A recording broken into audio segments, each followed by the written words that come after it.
बिस्मिल्लाहिर्रहमानिर्रहीम। अस्सलाम वालेकुम दोस्तों, मैं Areed Saleem. Welcome to my YouTube channel Novel Orchid. कैसे हैं आप सब लोग जी? तो गाइस आज हमने रीड करना है न्यू नावल। उससे पहले अगर आपने मेरे चैनल को सब्सक्राइब नहीं किया तो सब्सक्राइब कर लें, साथ में बेल आइकन भी प्रेस कर लें ताकि हर आने वाली वीडियो आपको मिलती रहे। वीडियो को लाइक शेयर कमेंट करना ना भूलें। चलते हैं नावल की तरफ।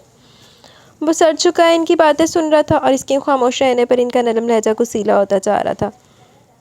मैं तुमसे बात कर रहा हूँ नौफिल, शाहिद साहब ने एक एक लफ्ज़ पर जोर देकर कहा तो इसने धीरे से सर उठाया। सुन रहा हूँ अब्बू। तो क्या समझ में आया तुम्हारे? इनका अंदाज़ इम्तिहान लेने वाला था। यही कि मुझे लाहौर जाना है। बरखुरदार, सिर्फ लाहौर ही नहीं जाना, वहाँ जाकर जॉब भी करनी है। मैं मुमताज़ से बात कर चुका हूँ, उसने बैंक में तुम्हारी जॉब का बंदोबस्त कर दिया। तुम्हें खावर के घर रहना है, मैं वहाँ भी बात कर चुका हूँ। अब्बू मैं किसी के घर नहीं रह सकता, वह एहतजाजन बोला। क्यों? वहाँ रहने में तुम्हें क्या तकलीफ़ है? तुमने कौन सा इनके घर रहना है? इसने तुम्हारे लिए नेक्सी में इंतज़ाम किया और वहाँ जाकर ये मत बताना कि तुम मॉडलिंग जैसा बेहुदा काम भी करते हो। अब्बू जी मेरे शौक़ को बेहुदा तो नहीं कहे, वो कदरे नाराज़ी से बोला। बेहुदा को बेहुदा ना बोलूँ तो और क्या बोलूँ? अच्छा खासा पढ़ लिख कर भांडों वाला काम करना था तुम्हें। नौफिल ने अब कुछ कहने की बजाय सर झटकने पर इत्तफा किया। कहाँ जा रहे हो? इसे उठता देखकर वो गुस्से से बोले। आपको जो कहना था मैंने सुन लिया, मेरी बात अभी पूरी नहीं हुई। इनके कहने पर वो तो न करन वापस बैठ गया। खाबर की एक बेटी भी है, कहकर वो खामोश हो गए तो नौफिल ने मुंतज़िर नज़रों से इन्हें देखा। हमने बचपन में तुम्हारी बात इसके साथ तय कर दी थी। क्या? वो चीख उठा। आहिस्ता बोलो, कान के पर्दे फाड़ोगे क्या? शाहिद साहब ने नागवारी से अपने इकलौते बेटे को देखा। अब्बू आपको पता है आप क्या कह रहे हैं? इसने जैसे इन्हें इनकी बात का एहसास दिलाने की कोशिश की। होशो हवास में हूँ बरखुरदार, पता है मुझे क्या कह रहा हूँ। हमने एक बात की थी, कोई रस्म नहीं की थी। तुम्हें वहाँ भेजने का एक मकसद ये भी है कि तुम बच्ची से मिल लो, फिर जो तुम्हारी मर्ज़ी होगी। नौफिल को इनकी आखिरी बात से थोड़ा हौसला हुआ, वरना इसे अपना मुस्तकबिल तारीक होता नज़र आ रहा था। अब अगर आपकी इजाज़त हो तो मैं जाऊँ? हाँ जाओ, इतनी तकलीफ़ में बैठे हो जैसे सोफ़े में कीलें जड़ी हों। इसके बाहर निकलते शाहिद साहब ने अफसोस से सर हिलाया। कमरे में आकर इसने बेजार सी नज़र कमरे में बिखरे सामान पर डाली। एक तो इसे पहले ही अनजानी जगह पर जाने पर चिढ़ हो रही थी, ऊपर से अब्बू ने नया शोशा छोड़ दिया था। एक लड़की जिसे मैं जानता भी नहीं, अब्बू ने इससे मेरी बात तय कर दी। रबिश, वो ज़ेर बड़बड़ाया। वो गुस्से से कपड़ों के कोले बनाकर सूटकेस में फेंकने लगा, तभी इसके मोबाइल की बीप बजी। स्क्रीन पर सायरा का नाम देखकर इसने बेख्तियार गहरा सांस लिया। हेलो, कैसी हो? मैं तो ठीक हूँ, तुम अपनी बताओ। ज़्यादा बिज़ी हो जो? ना तो फ़ोन किया ना ही कोई मैसेज। बिज़ी तो हूँ, तुम्हें बताया तो था लाहौर जा रहा हूँ, इसी की तैयारी में बिज़ी हूँ। अच्छा, जाने से पहले मिल सकते हो? कपड़े रखता नौफिल का हाथ एक पल के लिए रुका था। खैरियत? वो सीधा खड़ा हुआ गया। हाँ खैरियत है, वैसे कह रही थी, फिर पता नहीं कब मुलाकात हो। इसकी बात सुनकर नौफिल मुस्कुरा दिया था। मैं हमेशा के लिए नहीं जा रहा, जानती हूँ, वो चिढ़कर बोली। अच्छा देखता हूँ, वक्त मिला तो तुमसे भी मिल लूँगा। इतना एहसान करने की ना ज़रूरत नहीं है, नहीं मिलना तो ना मिलो, कहकर इसने फ़ोन बंद कर दिया। नौफिल ने सर झटका। वो नाराज़ हो गई थी और नौफिल में इस वक्त बिल्कुल हिम्मत नहीं थी कि इसे मना सके। वो तेज़ी से सामान पैक करने लगा। एक तो सर्दी का मौसम, दूसरे आज सूर्य ने अपनी शक्ल ही नहीं दिखाई थी तो मौसम ज़्यादा सर्द हो गया था। इसने बाहर निकलते झुरझुरी ली, चादर को अच्छी तरह अपने गिर्द लपेट कर वो किचन की तरफ बढ़ गई। चाय का पानी रखकर वो अब्बू के कमरे की तरफ आई। वह हस्बे मामूल कुरान पाक की तिलावत में मसरूफ़ थे। आहट पर इन्होंने सर उठाकर देखा और इसे देखकर मुस्कुरा दिया। अब्बू मैं ये पूछने आई थी, आप नाश्ते में क्या लेंगे? जो तुम खाओगी।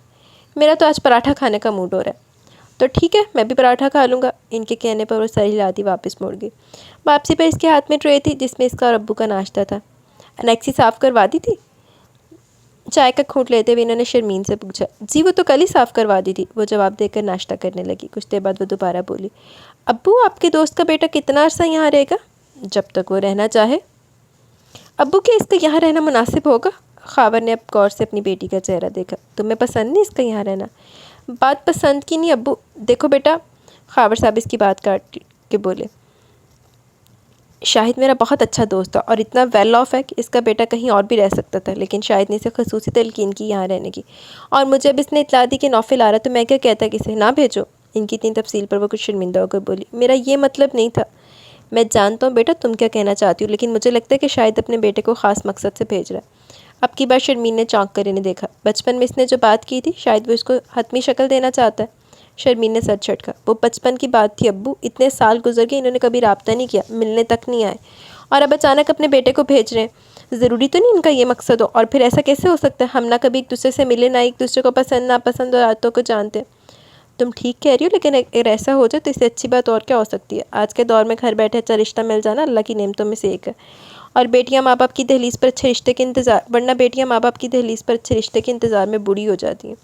वो अफसुर्दगी से बोले तो अब की बार शर्मीन ने कोई जवाब नहीं दिया, बस खामोशी से ट्रे लेकर खड़ी होगी। गौरव तो वैसे सही है तो तलख हकीकत। बेटा यहाँ पहुँचने में कोई मसला तो नहीं हुआ? इन्होंने सामने बैठे नौफिल से पूछा। नहीं अंकल, इसने बमुश्किल मुस्कुराकर जवाब दिया। वो इस वक्त इतना थका हुआ था कि दिल चाह रहा था फ़ौरन सो जाए। शाहिद कैसे? अब्बू भी ठीक है, आपको सलाम कह रहे थे। वालेकुम अस्सलाम, वो मुस्कुराकर बोले। मैं करूँगा कल इसे फ़ोन, कहकर वो खड़े होके। चलो मैं तुम्हें नेक्सी दिखा दूँ, उम्मीद है तुम्हें पसंद आएगी। नौफिल ने शुक्र अदा किया कि अंकल की इंटरव्यू का सिलसिला इख्तिताम को पहुँचा। नेक्सी 2 कमरों और किचन पर मुश्तमिल थी। साफ़ सुथरी नेक्सी देख के इसका दिल खुश हो गया। तुम आराम करो बेटा, फिर मुलाकात होगी। इनके चाहते वो गिरने के अंदाज में बेड पर गिरा और कुछ देर बाद वो खराटे ले रहा था। काफ़ी देर बाद इसकी आवाज़ नामानूस आवाज़ से खुली। आँख खुलने पर इसने आँख खुलने की वजह पर गौर किया। कोई दरवाज़ा बजा रहा था। कुछ देर तक तो इसकी समझ में नहीं आया कि वो कहाँ है, और फिर आते वो तेजी से उठा। खाबर अंकल ट्रे लिए दरवाजे में खड़े थे। वो शर्मिंदा हुआ। सॉरी अंकल, मैं सो गया था। कोई बात नहीं, वो मुस्कुराकर बोले। ये खाना लाया था। अंकल आपने क्यों जहमत की? जहमत की क्या बात है बेटा, तुम थके हुए आए थे, भूख भी लगी हुई होगी, खाना घर में बना हुआ था तो ले आया। इन्होंने ट्रे इसकी तरफ बढ़ाई तो रुमाल उठाते इसकी भूख चमक उठी थी। गर्मा गर्म बिरयानी, साथ रायता और सलाद इसने खड़े खड़े चमचा भरकर मुँह में डाला। बिरयानी बहुत मज़े की थी और इसने बेसाख्ता इजहार भी कर दिया। बहुत मज़े का खाना अंकल, आप बैठे ना। इसे अचानक एहसास हुआ कि जब से आए खड़े। नहीं तुम आराम से खाओ, वैसे तो यहाँ हर चीज़ मौजूद है, लेकिन अगर कुछ चाहिए तो मार्केट नज़दीक है। नौफल हाथ रखकर खावर अंकल को देखने लगा। ये सब बातें बताने का इनका जो मकसद था वो इसकी समझ में आ गया था। तो नौफल, बड़े मियाँ का मतलब है आइंदा अपने खाने का बंदोबस्त खुद कर लो। इसने दिल में खुद को मुखातिब किया। अच्छा बेटा तुम आराम करो। आराम क्या, खाक करना है? इनके जाने के बाद वो बड़बड़ाया। खाने का मज़ा तो बाला होने की बजाय किरकिरा हो गया। बर्तन लेकर वो किचन में आया तो बाकी नेक्सी की तरह किचन भी साफ़ सुथरा था। इसने सिंक के इर्द गिर्द नज़र दौड़ाई, वहाँ बर्तन धोने वाला साबुन कहीं नहीं था। इसने गहरा सांस लेकर बालों में हाथ चला और कैबिनेट खोलकर देखने लगा। किचन में बर्तनों के अलावा कुछ नहीं था, सारा सामान लाने वाला था। तो होर की तेरे आन ते ग्रोसरी भी करके रख दो। एडा तो बेचारा कोई लाड साहब आ रहा सी ना, हुण अपने कोलों थोड़े जिन्हें पैसे भी नहीं खर्च कर सकता। अगले दिन एक तो ऑफिस में इसका पहला दिन था, दूसरा वो मार्केट चला गया, जिसे घर पहुंचने में ज़्यादा देर हो गई। शापर्स एक हाथ से दूसरे हाथ में मुंतकिल करके इसने दरवाजे की घंटी बजाई। थोड़ी देर बाद गेट पर आहट हुई और फिर एक नस्वानी आवाज़ आई। नौफिल ने चौंक कर गेट को यूँ देखा जैसे गेट के पारी से वो चेहरा नजर आ ही जाएगा। मैं नौफिल, कल नेक्सी में शिफ्ट हुआ। इसने अपना पूरा तारुफ करवाया कि पता नहीं वो इसे जानती भी है नहीं। इसके बताने पर कदमों की आवाज़ सुनाई दी, जैसे कोई वापस अंदर चला गया। वो जी भर कर हैरान हुआ और अब की बार इसने हाथ से गेट पर दस्तक दी थी। दोबारा कदमों की आवाज़ आई और अब की बार गेट खुल गया। खावर अंकल सामने खड़े थे और इनकी शक्ल देखकर अंदाज़ा हो रहा था वो नींद से उठकर आए। अस्सलाम वालेकुम, इसने जल्दी से सलाम किया। वालेकुम अस्सलाम, वो काफ़ी संजीदगी से बोले। इनके रास्ता देने पर बंदर आ गया। बेटा एक बात कहनी थी। जी अंकल, वो जाते जाते मुड़कर देखने लगा। मैं ज़रा जल्दी सो जाता हूँ, घर में सिर्फ मैं और मेरी बेटी होते हैं और इतनी लेट हम गेट नहीं खोलते। नौफिल जी भरकर शर्मिंदा हुआ। सॉरी अंकल, बैंक में मेरा पहला दिन था, वहाँ से लेट निकला, फिर किचन का कुछ सामान लेना था, मार्केट का मुझे पता नहीं था, सवारी भी कोई नहीं थी मेरे पास, इसलिए देर होगी, आइंदा मैं ध्यान रखूँगा। आखिर में वो संजीदगी से बोला तो वो सर हिलाकर अंदर की तरफ मुड़ गया, जबकि नौफिल की शर्मिंदगी की जगह गुस्से ने ले ली। अजीब लोग हैं, 10 बजे सो जाते हैं। दरवाज़ा खोलते बड़बड़ाया। घर ना हुआ होटल हो गया, इतने बजे उठो इतने बजे सो, ऐसे ना करो वैसे करो। इसने शॉपर्स को मेज़ पर पटका। अब्बू ने भी पता नहीं मुझे किस मुसीबत में फंसा दिया। अजीब कंजर्वेटिव लोग हैं। बेटी दरवाज़ा नहीं खोल सकती, पर्दे की बोपो। इसने किलसते हुए इसको अजीब सा नाम दिया और बाजार से लाई हुई बिरयानी प्लेट में निकालने लगा। वो बाथरूम से निकला तो इसका मोबाइल बज रहा था। स्क्रीन पर नज़र पड़ते ही इसके होंठ मुस्कुरा उठे। हेलो। इसकी हेलो के जवाब में दूसरी तरफ से गालियों का एक लंबा सिलसिला शुरू हुआ। जलील, कमीना, खबीस, जैसे तुम्हारे नाम तुम्हारे लिए बने। नौफिल ने मुस्कुराते हुए मोबाइल कंधे और सर के दरमियान अटकाया और दूसरे हाथ से ब्रश करने लगा। क्या बात है, तुझे मुझ पर इतना प्यार क्यों आ रहा है? जवाबन और भड़का था। शर्म तो तुम्हें छूकर भी नहीं गुजरी नौफिल। मैं शायद तुम्हें गालियाँ दे रहा हूँ, कान की मैल हटाकर सुनो तो सुनाई देगा। तुम्हारी इतला के लिए अर्ज़ सिप्तैन मुराद के मैं अभी भी नहा कर आऊँ, कान भी साफ़ किए मैंने। ये अलग बात, मुझे गालियाँ भी फूल की तरह लगती हैं। वो भी पूरा ठीक था।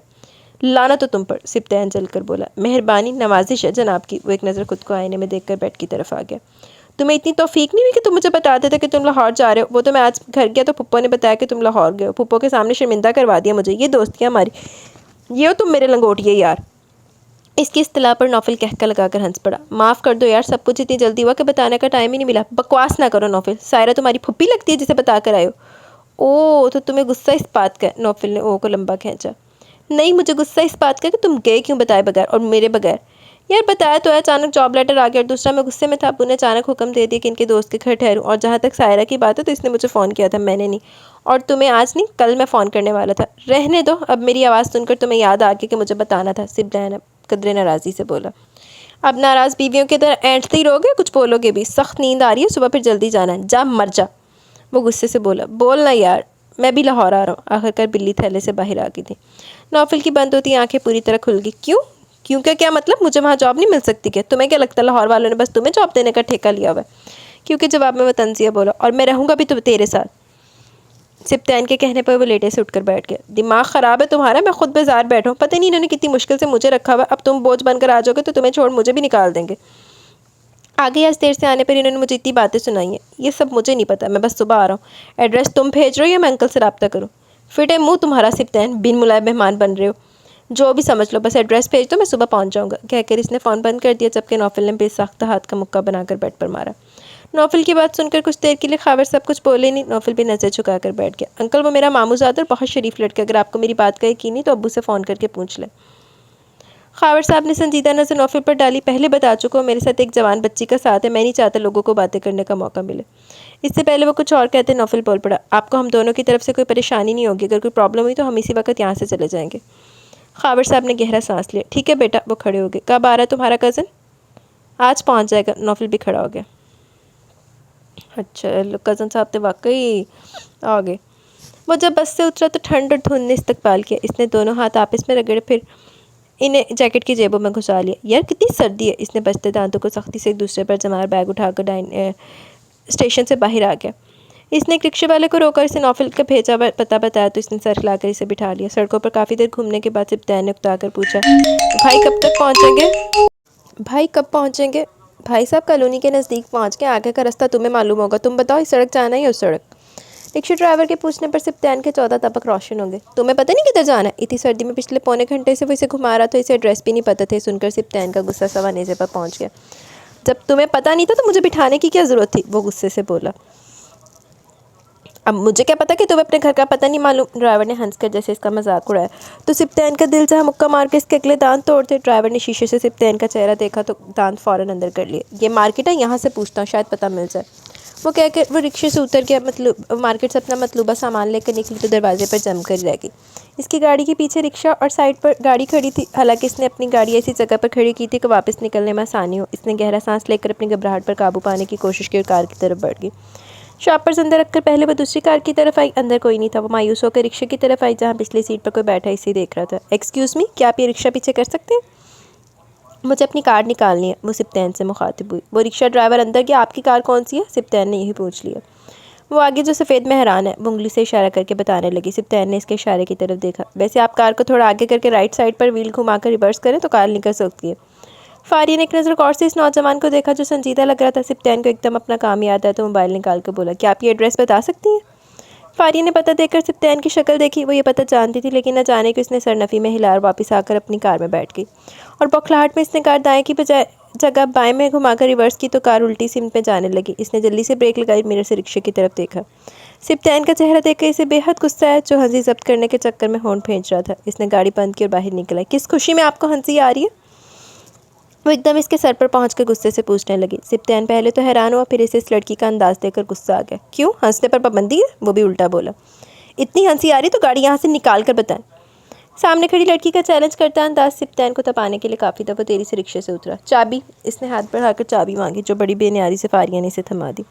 सिप्तैन ने 2 मिनट में कार पार्किंग से निकाल कर सड़क पर खड़ी कर दी। फारिया ने दिल में शुक्र अदा करते हुए इसे चाबी ली और इसका शुक्र अदा किए बगैर गाड़ी भगा ले गई। वो रिक्शे वाले को देख रहा था जो एक दुकान से दूसरी दुकान में जा रहा था। तभी इसका मोबाइल बजा। नौफिल की कॉल थी। कहाँ हो यार, कब से इंतज़ार कर रहा हूँ। यहीं हूँ, पता नहीं कौन से काफ में रह रहे हो, मिल ही नहीं रहा।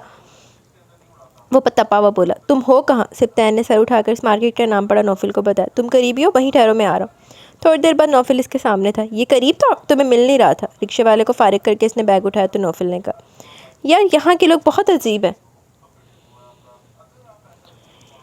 एहसान फरामोश और झूठे। अभी एक लड़की से पूछा, इसने कहा ये ड्रेस यहाँ है ही नहीं। सिप्तैन को रह रहकर इस लड़की पर गुस्सा आया था, जो ना शुक्रिया अदा करके गई थी और ना पता बता के गई थी। छोड़ो यार, अब पहुँच के ना।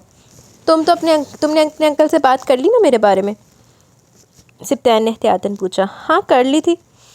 इन्हें एतराज़ तो हुआ था, फिर पर मान गए। फिर एतराज़ क्यों था इन्हें? सिप्तान को आज छोटी छोटी बातें महसूस हो रही थी। यार तुम पर ही नहीं, इन्हें हर बात पर एतराज़ है। देर से क्यों आए, यहाँ लड़के ना आए, बाहर लॉन में हर वक्त नहीं जा सकते, छत पर खड़े नहीं हो सकते। अच्छा, सिप्तान ने अच्छा को लंबा करके खींचा।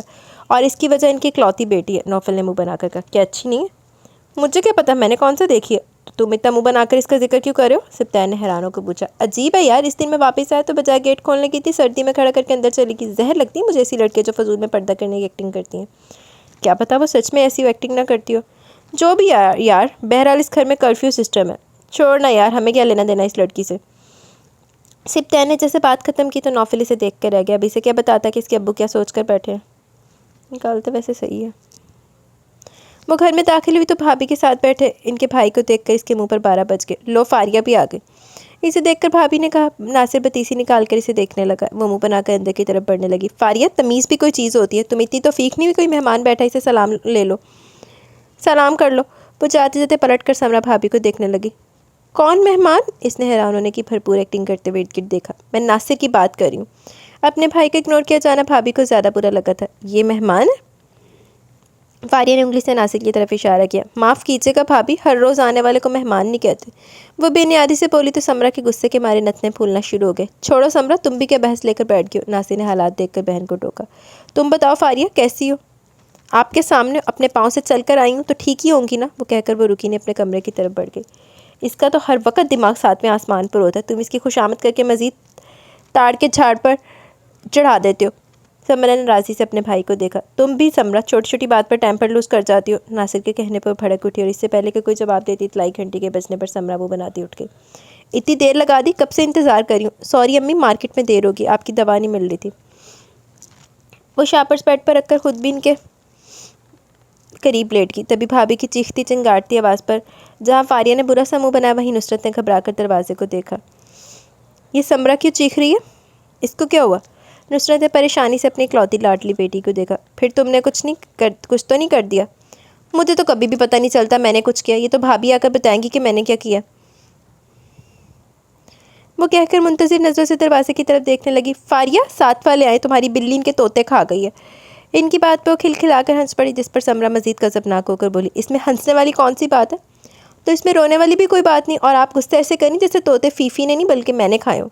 बिल्ली तो तुम्हारी है ना, वो मुँह चढ़ी जब देखो कोई ना कोई नुकसान करके अंदर आती है। और तुम बच्ची नहीं हो फारिया के हर वक्त तुम्हारे तमाशे लगे हो। इतना इनमेच्योरिटी बिहेवियर होता है तुम्हारा। नुकसान तुम करती हो, बर्दाश्त हमें करना पड़ता है। इन लोगों ने बाहर से तोते मंगवाए थे, पता है कितने महंगे थे। वो हर जाना भी हमें भरना पड़ेगा।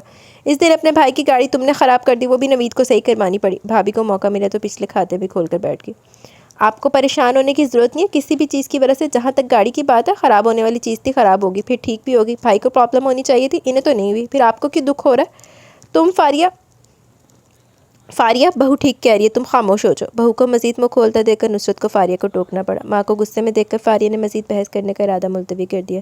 जहाँ तक इन तोतों की बात है, अंकल खुर्शीद से मैं खुद बात कर लूँगी। अगर पैसे मांगेंगे तो वो भी मैं खुद दे दूँगी। आपको परेशान होने की ज़रूरत नहीं। वो कहकर अलमारी से कपड़े निकालने लगी। नासिर आया हुआ, तुम्हें इतनी तो फीक तो नहीं हुई कि सलाम कर लो? अब कम अज़ कम चाय बनाने की जहमत कर लो। जाओ फारिया, चाय बना दो। इसका इनकार करने का मूड देखकर फिर नुसरत को टोकना पड़ा तो माँ का मुंह देख कर रहेगी। फिर मुँह बनाती हुई कमरे से बाहर निकल गई। इदा दी नूह मामा सिर ते चढ़ा लेंदियां, बाद विच लत्तदियां नहीं। सही कर रही है, वो जैसे डिज़र्व करती है जो बिहेवियर वही वो कर रही है। आंटी आप समझाएं फारिया को, बच्ची नहीं है जो हर वक्त उधम मचाए रखती है। मैं समझाऊंगी इसे। नुसरत इससे ज़्यादा और क्या कह सकती थी। नुसरत बेगम के 2 ही बच्चे थे, नवीद और फारिया। फारिया नवीद से 7 साल छोटी थी। फारिया जब 12 साल की थी तो इनके अब्बू का इंतकाल हो गया। छोटी सी उम्र में बच्चे यतीम हो गए। तब नवीद ने घर की और माँ बहन की जिम्मेदारी उठा ली। छोटी होने की वजह से भाई की लाडली भी थी। नवीद की शादी होगी तो नुसरत का ख्याल था नवीद की मोहब्बत में कमी आ जाएगी, लेकिन ऐसा हुआ नहीं। फारिया लाउबाली थी लेकिन लापरवाह और बेहिस नहीं थी। लेकिन समरा को नवीद की फारिया से मोहब्बत का बारा नहीं थी। वो छोटी छोटी बातों को बढ़ा चढ़ाकर नवीद के कान भरती थी। इसका दिल चाहता था नवीद फारिया के लाड उठाना बंद कर दे, लेकिन भाई बहन की मोहब्बत हनूस कायम थी। समरा का भाई नासिर जो हर वक्त इधर ही पाया जाता है, इसका रुझान फारिया की तरफ था और समरा को फारिया इस वजह से भी नापसंद थी। जबकि दूसरी तरफ मामला बिल्कुल उल्टा। फारिया को ना समरा पसंद थी और ना ही नासिर, बल्कि इसे नासिर सख्त नापसंद था। नासिर तो बेचा है कि पसंद करने वाला। वो गहरी नींद में था जब इसे लगा कोई ज़ोर ज़ोर से इसका कंधा हिला रहा है। बहुत बड़ा कर उठा और सिप्तान को देखकर इसका दिल चाहे इसका मुंह तोड़ दे। क्या आफत नाजिल होगी तुम पर जो मुझे हिला रहे हो? मुझे भूख लगी है, जवाबन मुँह लटका कर बोला तो नौफल को बैठे बैठे झटका लगा। मैं क्या तुम्हें तुम्हारी अम्मी लग रहा हूँ? मेरी अम्मी इतनी खौफनाक नहीं और ना इतनी बदलिहाज है, सिप्तान ने मुँह बनाकर कहा। बात ऐसी है मियाँ नाजुक, मैं रोज़ अपना नाश्ता खुद बनाता हूँ, अब तुम आए तो अपना नाश्ता खुद बनाओ, बल्कि ऐसा करो अपना बनाओगे तो मेरा भी बना देना। कहकर वो खुद इत्मीनान से लेट गया। उठ जाओ ना यार, कुछ बना दो, सच बड़ी भूख लगी है। सिप्तैन ने एक दफ़ा फिर से झंझोड़ डाला। जवाबन इसने ज़ोर से टांग मारी थी। सुना नहीं, खुद बनाओ। मैंने कभी चाय भी नहीं बनाई, नाश्ता तो बड़ी दूर की बात है, वो बेबसी से बोला। मैंने ठीक तुम्हारा नाम सोचा मिस्टर नाजुक, तुम्हारा हिसाब तो इस फोहड़ लड़की वाला जो मुंह टेढ़ा करके कहती मुझे तो अंडा भी उबालना नहीं आता। इतनी जनाना मिस्तार पर सिप्तैन ने दांत पीस कर इसे देखा। कर लो बातें जितनी करनी है, मेरा वक्त भी आएगा।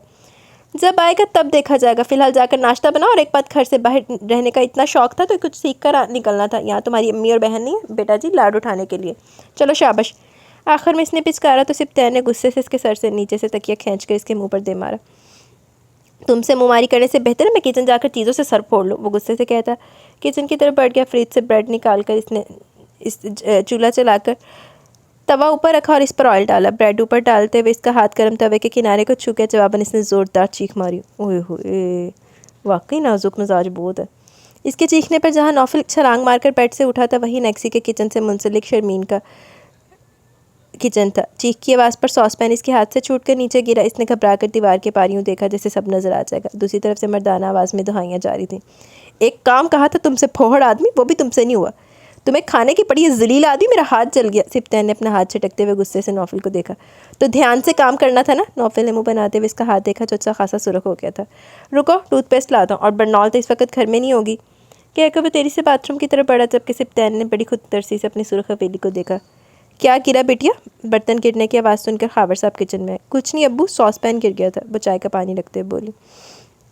अब्बू साथ वाले किचन से आदमी के बोलने की आवाज़ आ रही है। इसने चीनी डाल कर इन्हें देखा। हाँ मैं तुम्हें बताना भूल गया, नौफल के साथ इसका कज़न भी रहेगा। अब्बू? वह हैरान हुई। आपने इजाज़त दे दी तो बेटा और क्या करता, वो लाचारी से बोले। ऐसी भी कोई मजबूरी नहीं थी, ये तो इन्हें खुद सोचना चाहिए कि इन्हें जगह दी, इसी पर इत्तेफाक करते कज़न को भी बुला लिया। छोड़ो बेटा, मैं मिला हूँ नौफल के कज़न से, शरीफ लड़का लगता है। अब्बू जी किसी के चेहरे पर नहीं लिखा होता, वो नाराज़ी से बोली और मुड़कर पट्टी डालने लगी। खावर साहब ने बगौर इसका रूठा अंदाज देखा। तुम नाराज़ ना हो मेरी गुड़िया, कोई मसला नहीं होगा, मैंने सोच समझ कर इजाज़त दी है। खावर साहब के कहने पर वो खामोशी से अपना काम करती रही तो मुस्कुराकर बाहर निकल गए। नौफल जब टूथपेस्ट लेकर आया, सिप्तैन दीवार से कान लगे बातें सुन रहा था। कान ना भी लगाता तो भी आवाज़ खिड़की और दरवाजे के रास्ते साफ आ रही थी। खावर साहब की बेटी यकीनन इनके बारे में राय से नहीं कह रही थी। नौफल ने गुस्से से सिप्तैन को देखा। सुना तुमने क्या फरमा रही है मोहतरमा? सिप्तैन अपना दर्द नज़रअंदाज करता है इसका हाथ पकड़ कर इसे किचन से बाहर ले। तुम क्यों इतना गुस्सा कर रहे हो? गुस्सा करने वाली बात नहीं है ना क्या? हम क्या लफंगे आवारा गुंडे हैं जिनके घर में रहने से इनके घर का अमन सुकून बर्बाद हो जाएगा? गुस्से में नौफल ने पेस्ट सिप्तैन के हाथ पर डाल दी थी। यार इस लड़की ने इतना बुरा भी नहीं कहा, एहतियात अच्छी होती है। सिप्तैन ने नौफल का गुस्सा ठंडा करना चाहा। एहतियात अच्छी चीज़ है मुझे भी पता है, लेकिन जाने बगैर वो एतराज़ कैसे कर सकती है? मुझे तो पहले इस लड़की का अंदाज़ पसंद नहीं है। पहले मुझे मकरूर लगी थी, लेकिन मकरूर होने के साथ बदतमीज़ भी है। नौफल ने अपनी राय बयान की तो सिप्तैन ने गहरा सांस लिया। छोड़ना यार, ज़्यादा एतराज़ इसने मुझ पर किया, मुझे तो बुरा नहीं लगा। तुम्हें क्यों लग रहा है? मुझे इसलिए बुरा लग रहा है कि एक लड़की मुझे पसंद ही नहीं, और आने से पहले अब्बू मुझसे कह रहे थे कि इन्होंने इस लड़की को मेरे लिए पसंद किया, मैं इसे देख लूँ। वाकई? सिप्तैन उछल कर बोला। तुम्हें बड़ी खुशी हो रही है? नौफल ने नागवारी से इसको देखा। यार खुशी की तो बात है, अगर अंकल आंटी ने इस लड़की को तुम्हारे लिए पसंद किया तो यकीनन इसमें कोई बात होगी। मैंने तुम्हें बताया ना मुझे वो पसंद नहीं, देखे बगैर तुम कैसे फैसला कर सकते हो? सिप्तैन ने अप्रोच का आकर पूछा। नौफल की खामोशी पर इसने बगौर इसका चेहरा देखा। कहीं तुम किसी और को तो पसंद नहीं करते? नौफल ने चौंक कर सिप्तैन को देखा। वो इसे घूर रहा था। पसंद तो नहीं कह सकते, लेकिन सायरा मुझे अच्छी लगती है, बोल्ड है, मॉडर्न है, पर्दे की बोबो नहीं, शर्माने की एक्टिंग भी नहीं करती। सिप्तैन ने अफसोस से सर हिलाया। तुम्हें ये इसकी खूबियाँ लगती हैं? मुझे इसकी आदतें पसंद है, नौफल ने इसे देख कर कहा। औरत की हया इसकी खूबसूरती होती है। बज़ाहिर सायरा की जो बातें तुम्हें खूबियाँ लग रही हैं, बीवी बनने के बाद वो तुम्हें ख़राबियाँ लगने लगेंगी। हम मशरक़ी मर्द हैं, माँ बहन बीवी के लिए हमारे मयार कुछ और होते हैं। सायरा की सिर्फ तुमसे ही दोस्ती नहीं, तुम जैसे इसके और भी दोस्त हैं। क्या तुम ये बर्दाश्त कर लोगे? वो सिर्फ इसके दोस्त हैं। शादी से पहले मैं इसको क्लियर कर दूंगा कि मुझे यकीन है वो मेरी खातिर खुद को बदल लेगी। सिप्तैन बहुत कुछ कहना चाहता था, लेकिन कुछ सोचकर खामोश हो गया। ज़रूर बदलेगी भाई, ठंडे दिल ना बदलेगी, इंतज़ार कर दूँ। वो नहाकर बाहर आया तो नौफल कहीं जाने की तैयारी कर रहा था। ये तुम इतना बन ठन के कहाँ जा रहे हो? सिप्तैन ने दोनों अब्रूज काकर पूछा, जो खुद पर बेदरेक परफ्यूम का इस्तेमाल कर रहा था। आज मेरी एड शूट है। वाकई? सिप्तैन हैरान हुआ। पर अंकल से तो तुमने कहा था तुम मॉडलिंग नहीं करोगे। मॉडलिंग का कहा था, एक्टिंग का नहीं, वो आंख दबाकर बोला। खबीस, सिप्तैन ज़हरीला मुस्कुराते हुए बोला। तुम चलोगे? नौफल ने इसे ऑफ़र की। ऐड किस चीज़ का? बेबी डायपर का। क्या? शर्ट की तरफ बढ़ता सिप्तैन का हाथ वहीं रुक गया। तुम बेबी डायपर का ऐड कर रहे हो? सिप्तैन का खुला मुंह देखकर नौफल ने कहकर लगा। तुम्हारी हवन्नक शक्ल देखने के लिए ऐसा कह दिया, मुंह बंद कर लो, मक्खी चली जाएगी। कहकर वो बालों में ब्रश करने लगा। तो सच फूटो मुँह से, किस चीज़ का ऐड करो? चाय का ऐड। अब जल्दी से तैयार हो जाओ, 11 बजे वहाँ पहुँचना है। नहीं 15 मिनट हो गए, इन्हें 15 मिनट हो गए थे टैक्सी का इंतज़ार करते हुए। अब तो दोनों कोफत का शिकार हो गए थे। रोज़ की खबारी से मैं तंग आ गया हूँ। नौफिल ने बेसाख्ता अंदाज में टिशू को अपने चेहरे पर फेर कर नादीदा गर्द को साफ किया। टैक्सी आ रही है, सिप्तान ने कहकर नौफिल ने दुख देखकर सुक्का सांस लिया। दूसरे टेक में शॉट मुकम्मल हो गया। नौफिल अपनी कामयाबी पर बड़ा खुश था। सिप्तानी से खुश देखकर खुश हो रहा था, लेकिन साथ ही से हकीकत से आगाह करना ज़रूरी था। ये तो तुम इतना खुश हो रहे हो, सोचा ऐड तो तुमने छुप के कर लिया, लेकिन जब टीवी पर आएगा तो पूरी दुनिया देखेगी। उस दुनिया में तुम्हारी अम्मी अबू भी हैं, इनको क्या जवाब दोगे? एक पल के लिए नौफिल की मुस्कुराहट सुकड़ गई। अपनी खुशी में ये बात भूल गया था। छोड़ा यार, अभी मैं ये बात सोचकर अपनी खुशी ख़राब नहीं करना चाहता। मिस्टर नौफिल, कॉन्ग्रेचुलेशन, बहुत अच्छा शूट करवाया आपने। इन दोनों के पास खड़ी लड़की ने कहा तो वो दोनों मुड़कर इसे देखने लगे। थैंक्स, नौफिल ने मुस्कुराकर इसका शुक्रिया अदा किया। मैं नौशीन खान हूँ। जी मैं आपको जानता हूँ, आजकल आपका ड्रामा ऑन एयर आ रहा है। जी ठीक पहचाना, पिछले साइड पे मेरे ड्रामे की शूट है, इधर से गुजरी थी, आपकी शूट देखी, अच्छी लगी, सोचा आपको मुबारकबाद दे दूँ। हमारी इंडस्ट्री को आप जैसे टैलेंटेड और हैंडसम लोगों की ज़रूरत है।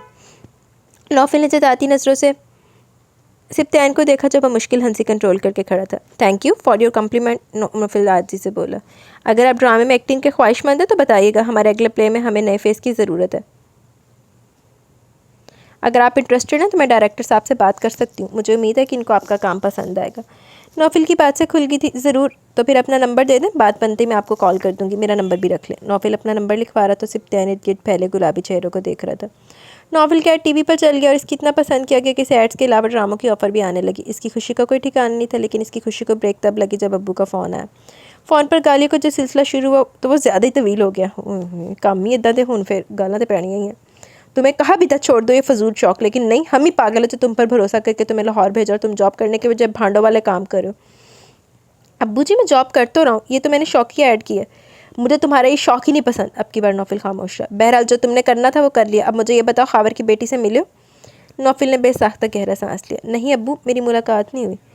पहले इसने सोचा कि इन्हें बता दे इसे वो लड़की पसंद नहीं, लेकिन इनके ख़राब मूड का सोच कर चुप रह गया। चलो कोई बात नहीं, मैं और तुम्हारी माँ अगले हफ्ते लाहौर आ रहे हैं, हमको भी बच्ची से मिलना है, तुम भी हमारे साथ जाकर देख लेना। वो पहले से सब तय किए बैठे थे। नौफिल ने बेसाख्ता का पहलू बदला। अब्बू जब आप लाहौर आएँ तो मेरी कार में आई, यहाँ कन्वेंस की बहुत प्रॉब्लम है। ठीक है ले आऊँगा, तुम भी अब ये फजूल शौक छोड़ दो। जी अब्बू, वो जान छुड़ाने वाले अंदाज में जल्दी से बोला और फ़ोन बंद कर दिया। कहाँ जा रही हो? वो बाहर के दरवाजे की तरफ बढ़ी थी जब समरा की आवाज़ सुनकर रुक गई। शर्मीन की तरफ जा रही हूँ, इसने रुक कर बड़े तहम्मुल से जवाब दिया। कभी सुकून से घर भी बैठ जाया करो। समरा के तंज़िया अंदाज पर इसने इसी तहम्मुल से जवाब दिया। आपको कोई काम है मुझसे? ज़रूरी है कोई काम ही हो? इससे पहले समरा कोई मज़ीद बात करती नवीद लाउंज में दाखिल हुआ। क्या बात है, क्यों इतना शोर कर रही हो? मेरी आवाज़ तो आपको हमेशा शोर ही लगती है। समरा ने बुरा मानकर अपने शौहर को देखा तो मुस्कुराते हुए इसके सामने बैठ गया। मैं फारिया को कह रही थी कभी सुकून से घर भी बैठ जाया करो, जब देखो बाहर फिरती रहती है। क्यों फारिया, कहाँ जा रही हो? नवीद ने बराह रास्त इससे पूछा तो वो चलती हुई नवीद के करीब आकर बैठ गई। काफ़ी अर्सा हो गया मैं शर्मीन की तरफ नहीं गई, कल इसका फ़ोन भी आया था तो इससे मिलने जा रही हूँ। ठीक, ये पास ही इसका घर है, अभी थोड़ी देर में वापस आ जाऊँगी। ठीक है तुम जाओ। इसने प्यार से इसका सर थपथपाया तो मुस्कुराकर खड़ी होगी। आप भी कमाल करते हैं, बजाय इसको इसके मना करते खुद इसे इजाज़त दे दी जाने की। नवीद ने संजीदगी से समरा को देखा। वो बच्ची नहीं है कि इसके आने जाने पर या हर बात पर पाबंदी लगाई जाए, समझदार है। दूसरा वो जाति का है, एक ही इसकी दोस्त है और शर्मीन को मैं बचपन से जानता हूँ, बचपन से आना जाना दोनों का। और शर्मीन के घर में है कौन जिसकी वजह से मैं इस पर पाबंदी लगाऊँ? नवीद ने सवालिया अंदाज इख्तियार किया। क्या आपको नहीं पता शर्मीन के अब्बू ने 2 लड़के घर में किराएदार रख लिए हैं, तो इससे क्या फ़र्क पड़ता है? फारिया शर्मीन से मिलने गई है, लड़कों से नहीं। अब के नवीद ने बुरा मान कर कहा। मैं तो आप लोगों की भलाई की बात करूँ तो भी आपको बुरी लगती हूँ। पढ़ाई से फारिग हुई तो इसकी जॉब करने नहीं देते, तो आप इसे जॉब करने नहीं देते। इसकी शादी की बात करूँ तो भी आपको बुरी लगती है। क्या आपको इसकी शादी नहीं करनी? क्यों नहीं करनी, पर कोई ढंग का रिश्ता भी मिले ना। क्यों, तुम्हारी नज़र में है कोई? है तो सही, पर पता नहीं आपको पसंद भी आता है या नहीं। कौन है? नवीद ने संजीदगी से देखा। नासिर, मेरा भाई। ला हौला वला कुव्वता, नवीद ने बेसाख्ता बोला। इस बात से क्या मतलब है आपका? समरा को बुरा लगा। क्या कमी है मेरे भाई में? वो हाथ नचाकर बोली। क्या खूबी है तुम्हारे भाई में? जवाबन नवीद ने अबरूज खाकर पूछा। ये खूबी क्या कम है कि वो मेरा भाई है? आप सबका देखा भाला। दूसरा, वो फारिया को पसंद करता, और सच पूछे तो आपकी बहन की जो आदतें, कोई समझदार आदमी तो इसे शादी नहीं कर सकता। और अगर मुझे इख्तियार का मौका दिया जाए तो फारिया कभी भी मेरी चॉइस नहीं होती। ये तो नासिर है जो बार बार कहता है कि मैंने आपसे बात कर ली। तुम्हारा ये एहसान मैं हमेशा याद रखूँगा। नवीद कहते हुए खड़ा हो गया। कहाँ जा रहे हैं, मुझे जवाब तो देकर जाएं। जवाब ही समझो मेरी तरफ से। बाहर निकलते हुए नवीद ने हाँक लगाई। दोनों बहन भाई एक जैसे, अकल से पैदल। पीछे से समरा कुड़कर बड़बड़ाने लगी। आहो तू ही तो बेचारी एक अकल ही देवी है। तुम्हें कहाँ से मेरी याद आ गई? फारिया से गले मिलते हुए शर्मीन ने बेसाख्ता गिला किया। मुझे तो फिर भी याद आ गई, तुम्हें तो इतनी तौफीक नहीं हुई कि मुझसे मिलने ही आ जाओ। ये 3 घर छोड़कर हमारा घर है। कैसे आती यार, तुम्हें पता है मैं बाहर कम ही जाती हूँ। फिर पिछले कुछ दिन अब्बू की तबीयत भी ठीक नहीं थी तो बिल्कुल भी टाइम नहीं मिला। अच्छा मुझे बता देती, मैं तुम्हारी हेल्प के लिए आ जाती। बस यार ध्यान ही नहीं रहा। तुम सुनाओ आजकल क्या हो रहा है? कुछ खास नहीं, घर पर ही होती हूँ। कुकिंग कर ली, टीवी देख लिया, भाभी की बातें सुन ली और फीफी के साथ पार्क में वॉक कर ली। अरे फीफी भी आई है? शर्मीन ने मुस्कुराकर बाइक घूमती बिल्ली को देखा। अंकल अब ठीक है? हाँ अब तो बेहतर है। कहाँ है? फारिया ने मुतलाशी ने कहा, नज़रों से इधर उधर देखा। आजकल अनेक्सी में अब्बू के दोस्त का बेटा और इसका कज़न रह रहे। अब्बू इनसे मिलने गए। फारिया ने नकारा भरा। कुछ खाओगी? शर्मीन ने खड़े होते हुए पूछा। हाँ क्या बनाया? करेले गोश्त। चलो किचन में चलते हैं। वो इसके साथ खड़ी होगी। यार मैं यहाँ जॉब करने आया था, सफाई करने या खाना पकाने नहीं। सिप्तैन ने झाड़ू देते हुए दहाई दी। तुम्हें शौक चढ़ा हुआ था मेरे साथ रहने का, भुगतो। नौफिल ने अपनी शर्ट इस्त्री करते हुए जवाब दिया। यार हम कोई काम वाली भी तो रख सकते हैं। सिप्तैन चहक कर बोला। रख तो सकते हैं लेकिन मिलेगी कहाँ? नौफिल ने भी इसके ख्याल से इत्तफाक किया। यार अंकल से बात करते हैं कि नहीं इनके घर कोई काम वाली आती होगी। पता नहीं, लेकिन ज़रूरत क्या है? सुबह हम जॉब पर चले जाते हैं, शाम को आते हैं। पता है मुझे, लेकिन सफाई भी तो करनी पड़ती है। बाहर का खाना खाना पड़ता है, बर्तन धोने पड़ते हैं। सिप्तैन से आधा युक्त आया हुआ था तभी बाहर के दरवाजे पर दस्तक हुई। देखो कौन आया? नौफिल के कहने पर सिप्तैन ने घूर कर इसे देखा। तुम्हारे पाँव में क्या मेहंदी लगी है? खुद जाकर देख लो। देखनी ना मैं बिजी हूँ। इसने झाड़ू हवा में लहराकर कहा तो नौफिल मुस्कुराता हुआ दरवाजे की तरफ बढ़ गया। बाहर काबल अंकल खड़े थे। अस्सलाम वालेकुम अंकल, कैसे हैं आप? मैं तो ठीक हूँ बेटा, तुम लोग सुनाओ? हम भी ठीक है अंकल। वो इनके साथ चलता हुआ अंदर आ गया। सिप्तैन ने जल्दी से झाड़ू एक तरफ फेंकी। अस्सलाम वालेकुम अंकल। वालेकुम अस्सलाम, वो मुस्कुराकर बोले। वो इसका झाड़ू फेंकना देख चुके थे। बैठे अंकल। सिप्तैन शर्मिंदगी मिटाने के लिए जल्दी जल्दी बोला। अभी हम आपको याद कर रहे थे। खैरियत थी? वो कुछ हैरान होकर पूछने लगे। जी खैरियत थी अंकल। कोई काम करने वाला मिल सकता है? हमें सफाई के लिए, खाना पकाने के लिए, बर्तन धोने के लिए कोई काम वाली चाहिए। अच्छा। वो सोच में पड़ गया। हमारे घर काम करने वाली एक लड़की आती है, इससे बात करके देखता हूँ, शायद ठीक है। जी अब्बू से कल मेरी बात हुई थी, वो अगले हफ्ते लाहौर चक्कर लगाएंगे। खाबर साहब सुनकर खुश हो गए। चलो फिर मैं चलता हूँ। अभी तो आए अंकल, थोड़ी देर तो बैठे। सिप्तैन ने हक़ मेज़बानी निभाया। वो काम वाली आई होगी, मैं अभी इससे बात करके तुम लोगों को बताता हूँ। ओए होए, उधर फारिया आई हुई है तो भावें उन्होंने काम वाली समझ लें। सिप्तैन ने खुशी से नौफिल की तरफ देखा जो खाबर साहब को छोड़ने दरवाजे की तरफ जा रहा था। अरे फारिया बेटी आई है? जी अंकल, कैसी तबीयत है आपकी? वो इन्हें देखकर खड़ी होगी। अब तो ठीक हूँ बेटा, तुम बताओ इतने दिन बाद चक्कर क्यों लगा? बस अंकल गलती होगी, अब जल्दी चक्कर लगाऊंगी। वो हंसकर बोली तो खाबर साहब मुस्कुराकर शर्मीन को देखने लगे, जो इन दोनों को देखकर और सुनकर मुस्कुरा थी। कनीज़ आई है? इन्होंने काम वाली का पूछा। तभी गेट बजाकर कनीज़ अंदर दाखिल हुई। बड़ी उम्र है भाई कनीज़ तुम्हारी, अभी मैं तुम्हारे ही पूछ रहा था।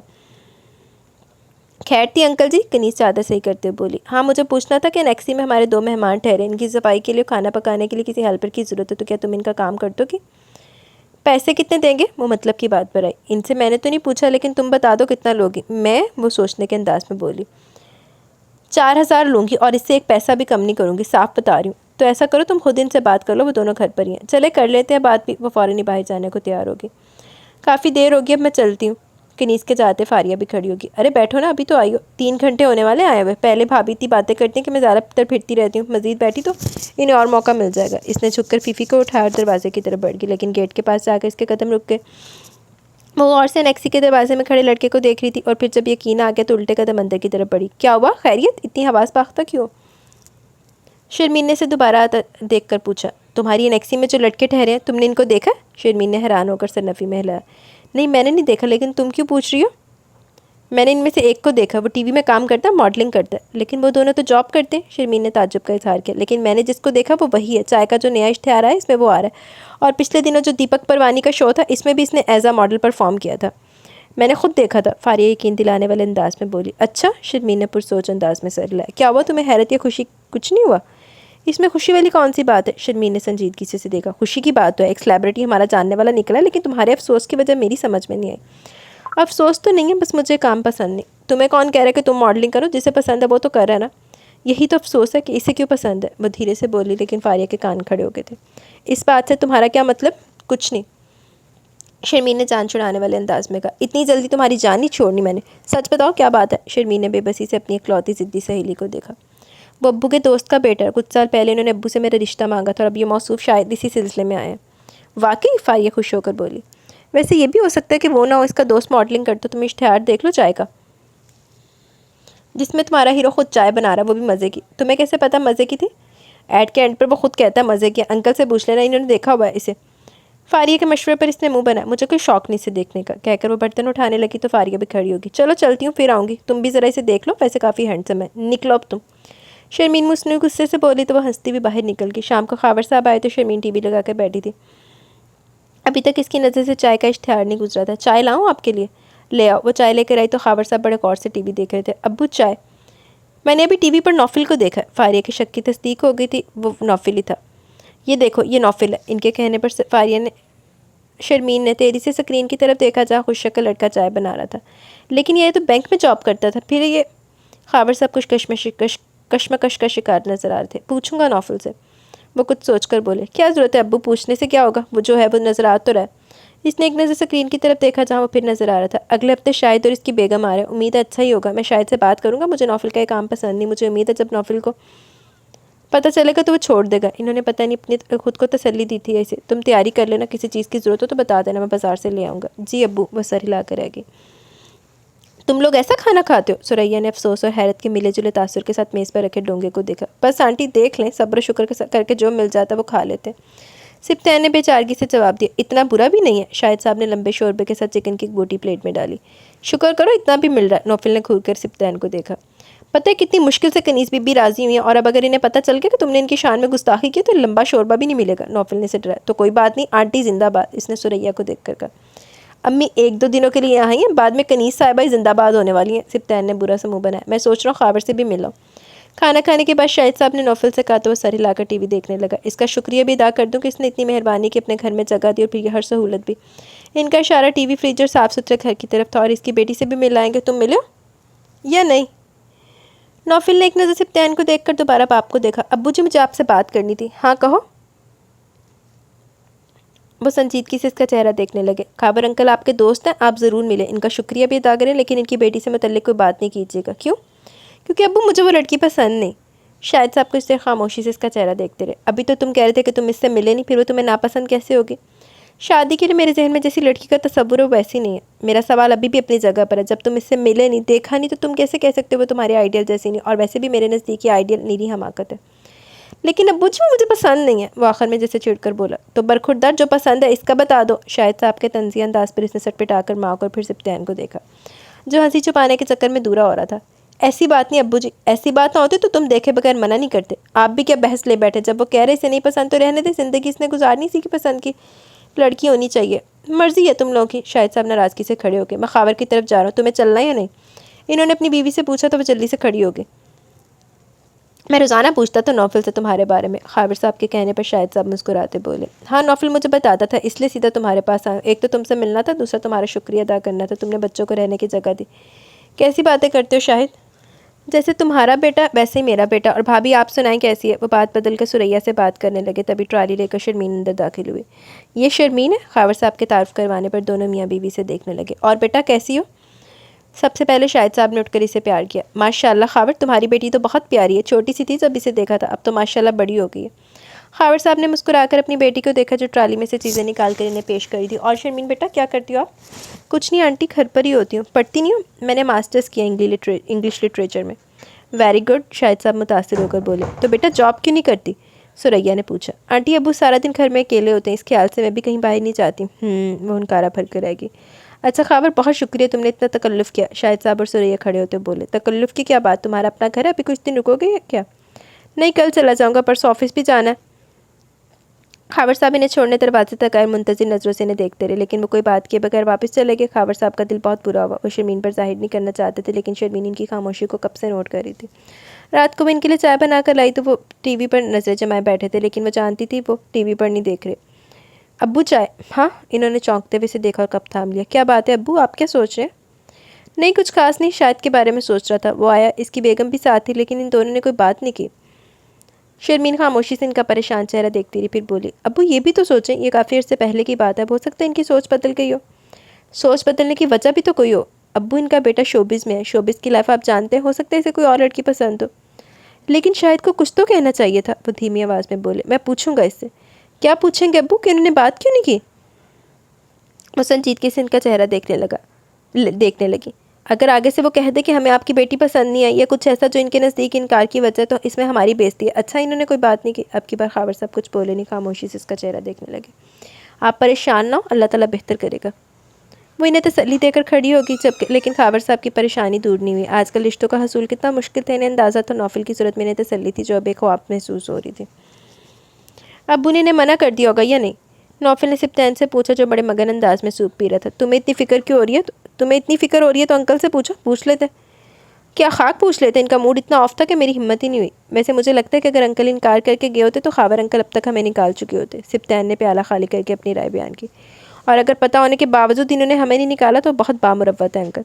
सिप्तैन के कहने पर नौफल ने सरस बात में हिलाया। वैसे मौका अच्छा था, तुम अंकल से सायरा की बात कर लेते।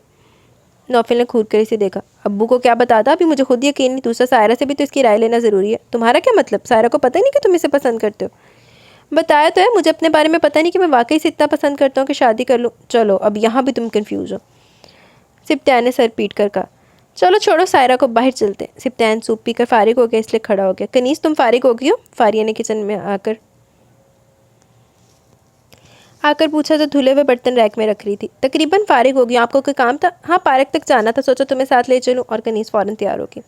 बाजी 2 चक्कर तो लगा लिए, अब तो मेरी टांगें भी दुखने लगी हैं। कनीस ने दुहाई दी। ये मोटापे की पहली निशानी है, फारिया ने चलते हुए कहा। अरे ये तो नौफिल भाई और सिप्तैन भाई हैं। कनीस की चहकती हुई आवाज़ पर इसने गर्दन घुमाकर इसकी नज़रों के ताक़ुब में देखा।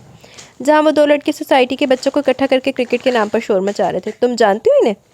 अरे बाजी ये वही है जो शर्मीन बाजी के घर रहते हैं। इस दिन आपके सामने तो अंकल जी ने मुझे इनका काम करने को कहा था। इसके याद दिलाने पर फारिया को याद आया। इसने गौर से नौफिल को देखा। कैसे हैं ये दोनों? फारिया ने इंटरव्यू का आगाज़ किया। अच्छे हैं, दोनों शरीफ लड़के हैं। पहले तो मैं डरी थी, छड़े छांटे न जाने कैसे मजाज के, पर अंकल ने तसल्ली करवाई तो मैं इनका काम करने लगी। लेकिन दोनों ही बहुत अच्छे हैं। और नौफिल भाई तो टीवी पर काम करते हैं। इस दिन मैंने इन टीवी पर देखा तो हैरान रह गई। मैं बता नहीं सकती, मुझे इतनी खुशी हुई। मैं एक टीवी स्टार के घर काम करती हूँ। मैंने तो इनका ऑटोग्राफ भी ले लिया। वो बता रहे थे कोई ड्रामा भी करने वाले हैं। और वो जो दूसरा लड़का है, इससे पहले वो इसके बारे में पूछती, रबड़ की गेंद पूरी ताकत से इसकी टांग पर लगी। दर्द की शिद्दत से इसके मुंह से हल्की सी चीख निकली। गेंद इसे किसी गोली की तरह लगी थी। वो झुककर टांग दबाने लगी। क्या हुआ बाजी, ज़्यादा ज़ोर से लगी है क्या? इसकी आंखों में आंसू देखकर कनीज़ भी परेशान हो गई। तभी वो दोनों भागते हुए इनके पास पहुंचे थे। आई एम वेरी सॉरी, गेंद गलती से आपको लगी। बैट सिप्तैन के हाथ में था। वो छुपकर फारिया से माजरत कर रहा था। फारिया ने दूसरे हाथ से आंसू साफ किया और सर उठाकर इसे देखा। आप क्या अंधे हैं? ये खुद को शाहिद अफरीदी समझ लिया आपने? सिप्तैन को इसका चेहरा जाना पहचाना लगा। अब इस तरह घूर घूर कर क्या देख रहे? इसके गौर से देखने पर फारिया नागवारी से बोली। मैं घूर नहीं रहा, सोच रहा हूँ कि आपको पहले कहीं देखा है। अब की बार फारिया ने भी गौर से इसे देखा। मेरे साथ ज़्यादा फ्री होने की ज़रूरत नहीं है। देखे मोहतरमा, मैं आपके साथ तमीज़ से बात कर रहा हूँ, आप रूड हो रही हैं। मैंने जानबूझकर आपको गेंद नहीं मारी, गलती से लगी है। आपने जानबूझकर मुझे गेंद मारी है। इस कोने से इस कोने में गेंद मारने की क्या तुक बनती है? फारिया बाकायदा जीरा पर उतर आई। सिप्तैन ने भुनाकर इसे देखा। इससे पहले वो कुछ बोलता कब से सिप्तैन ने भुनाकर इसे देखा। इससे पहले वो बोलता कब से खामोश खड़ा। नौफिल बोल पड़ा। छोड़ यार। इसने पहले सिप्तैन को चुप करवाया, फिर फारिया को देखा। हाँ वाकई गलती से लगी, लेकिन आपको तकलीफ पहुँची इसके लिए माजरत चाहते हैं। नौफिल ने सलीके से माजरत की तो वो थोड़ी नरम पड़ी। इट्स ओके भाई जी, आप लोग जाओ। कनीज़ के कहने पर सिप्तैन ने गुसीली नज़र फारिया पर डाली, जबकि नौफिल इसका बाजू खींच कर इसे वहाँ से ले गया। तुम्हें बड़ा दुख हो रहा था अपने सगे भाई की बेइज्जती का? मेरी चोट तुम्हें नज़र नहीं आई? अभी भी इतना दर्द हो रहा है? बाजी मुझे पता आपको गेंद लगी, पर आप सिप्तैन भाई को ऐसे सुना रही थी गेंद वाकई गलती से लगी थी। तुम्हें इल्हाम हुआ है ना? फारिया गुस्से से सर छटक कर बोली। ये तुम्हें क्या हुआ था? लड़ाका बिल्ले की तरह क्यों लड़े थे? नौफिल ने मुंह बनाकर सिप्तैन को देखा। दिमाग ठीक है तुम्हारा? मैं लड़ा था या वो लड़ी थी? वो भी बगैर बच्चे के। गलती तुम्हारी थी, गेंद तुमने मारी थी। जानबूझकर तो नहीं मारी थी ना? तुम भी इसकी तरह बहस करो। सिप्तैन नाराज़ी से बोला। बहस नहीं करा, तुम्हें याद दिला रहा, वो लड़की थी जिससे तुम मर्द होकर लड़े थे। नहीं मेरी गल सुन, तू जानबूझ के मारी है, जिद्दां भी मारी, ओंदे ते सिक गए ना लत्त। उसको तो तुमने मारी है ना, ओनू तो बजी है ना जाके, तो फिर वो तेन फिर लड़े भी ना। छोड़ भी यार, छोड़ो यार। लड़की के नाम पर आफत है। याद है जब मैं पहली दफ़ा तुम्हारे पास आया था तो इस लड़की ने मुझे मिसगाइड किया। आज तक इसकी शक्ल भूली नहीं मुझे। सिप्तैन के कहने पर नौफिल ने ज़ेर लब मुस्कुराते हुए इसे देखा। अच्छा, नौफिल ने अच्छा को लंबा खींचा। मैं समझा ये कोई दिल विल का चक्कर है। सिप्तैन ने तेरी से सर इसकी तरफ घुमाया। मेरा क्या ज़हनी तवाज़ा ख़राब है जो मैं इस पागल लड़की को दिल दूंगा? सिप्तैन मुराद जिसे दिल देगा वो लड़की बड़ी ख़ास होगी। सिप्तैन ने फ़र्जी कालर छाड़े तो नौफिल ने मसनूई पुरसोच अंदाज में सर हिलाया। मेरा क्या ज़हनी तवाज़न ख़राब है जो मैं इस पागल लड़की को दिल दूंगा? सिप्तैन मुराद जैसे दिल देगा वो लड़की बड़ी ख़ास होगी। अच्छा जी, सिप्तैन मुराद याद रखी तो अपने अल्फाज से कायम भी रही। सिप्तैन ने फ़र्जी कालर छाड़े तो नौफिल ने मसनूई पुरसोच अंदाज में सर हिलाया। देखेंगे देखेंगे, मुझे बाद में देख लेना, पहले अपना मामला तो ठीक कर लो। मतलब? नौफिल सवालिया नज़रों से इसे देखने लगा। मतलब ये कि सायरा से कब बात करोगे? ये ना हो अंकल फिर तुम्हारे लिए कोई लड़की पसंद कर ले। यार, नौफिल बेचारगी से बोला। तुम बताओ मुझे क्या करना चाहिए? मेरे ख्याल में तुम्हें सायरा को फ़ोन करके बताना चाहिए।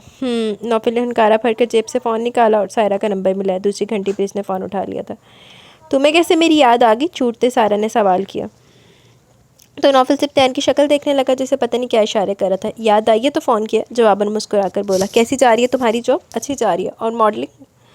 वो भी ठीक है, मैंने ऐड देखा था तुम्हारा, बहुत अच्छा था। थैंक यू, नौफिल मुस्कुराकर बोला। एक ड्रामे की भी ऑफ़र हुई है। गुड न्यूज़, जवाबन वो बोली। इसने नकारा भरकर सिप्तान को देखा, जिसे मुक्का दिखा रहा था। सायरा, मुझे तुमसे एक बात करनी थी। हाँ बोलो, वो मसरूफ़ अंदाज में बोली, जिसे नौफिल ने भी महसूस किया। क्या तुम बिज़ी हो? हाँ, नहीं तुम बताओ। नहीं तुम बिज़ी हो, मैं फिर बात कर लेंगे, नौफिल ने जान छुड़ाने वाले अंदाज में कहा। जमाल मेरा कुलीग है, इसका बार बार फ़ोन आ रहा है। ये जमाल कौन है? नौफिल ने चौंक कर पूछा। बताया तो है, मेरा कुलीग है, दोस्त है। दरअसल हम चंद दोस्तों को दुबई जाने का प्रोग्राम बना, तो इस सिलसिले में बात करना चाह रहा होगा। तुम दुबई जा रही हो? वह हैरान होकर बोला। और तुमने बताया भी नहीं?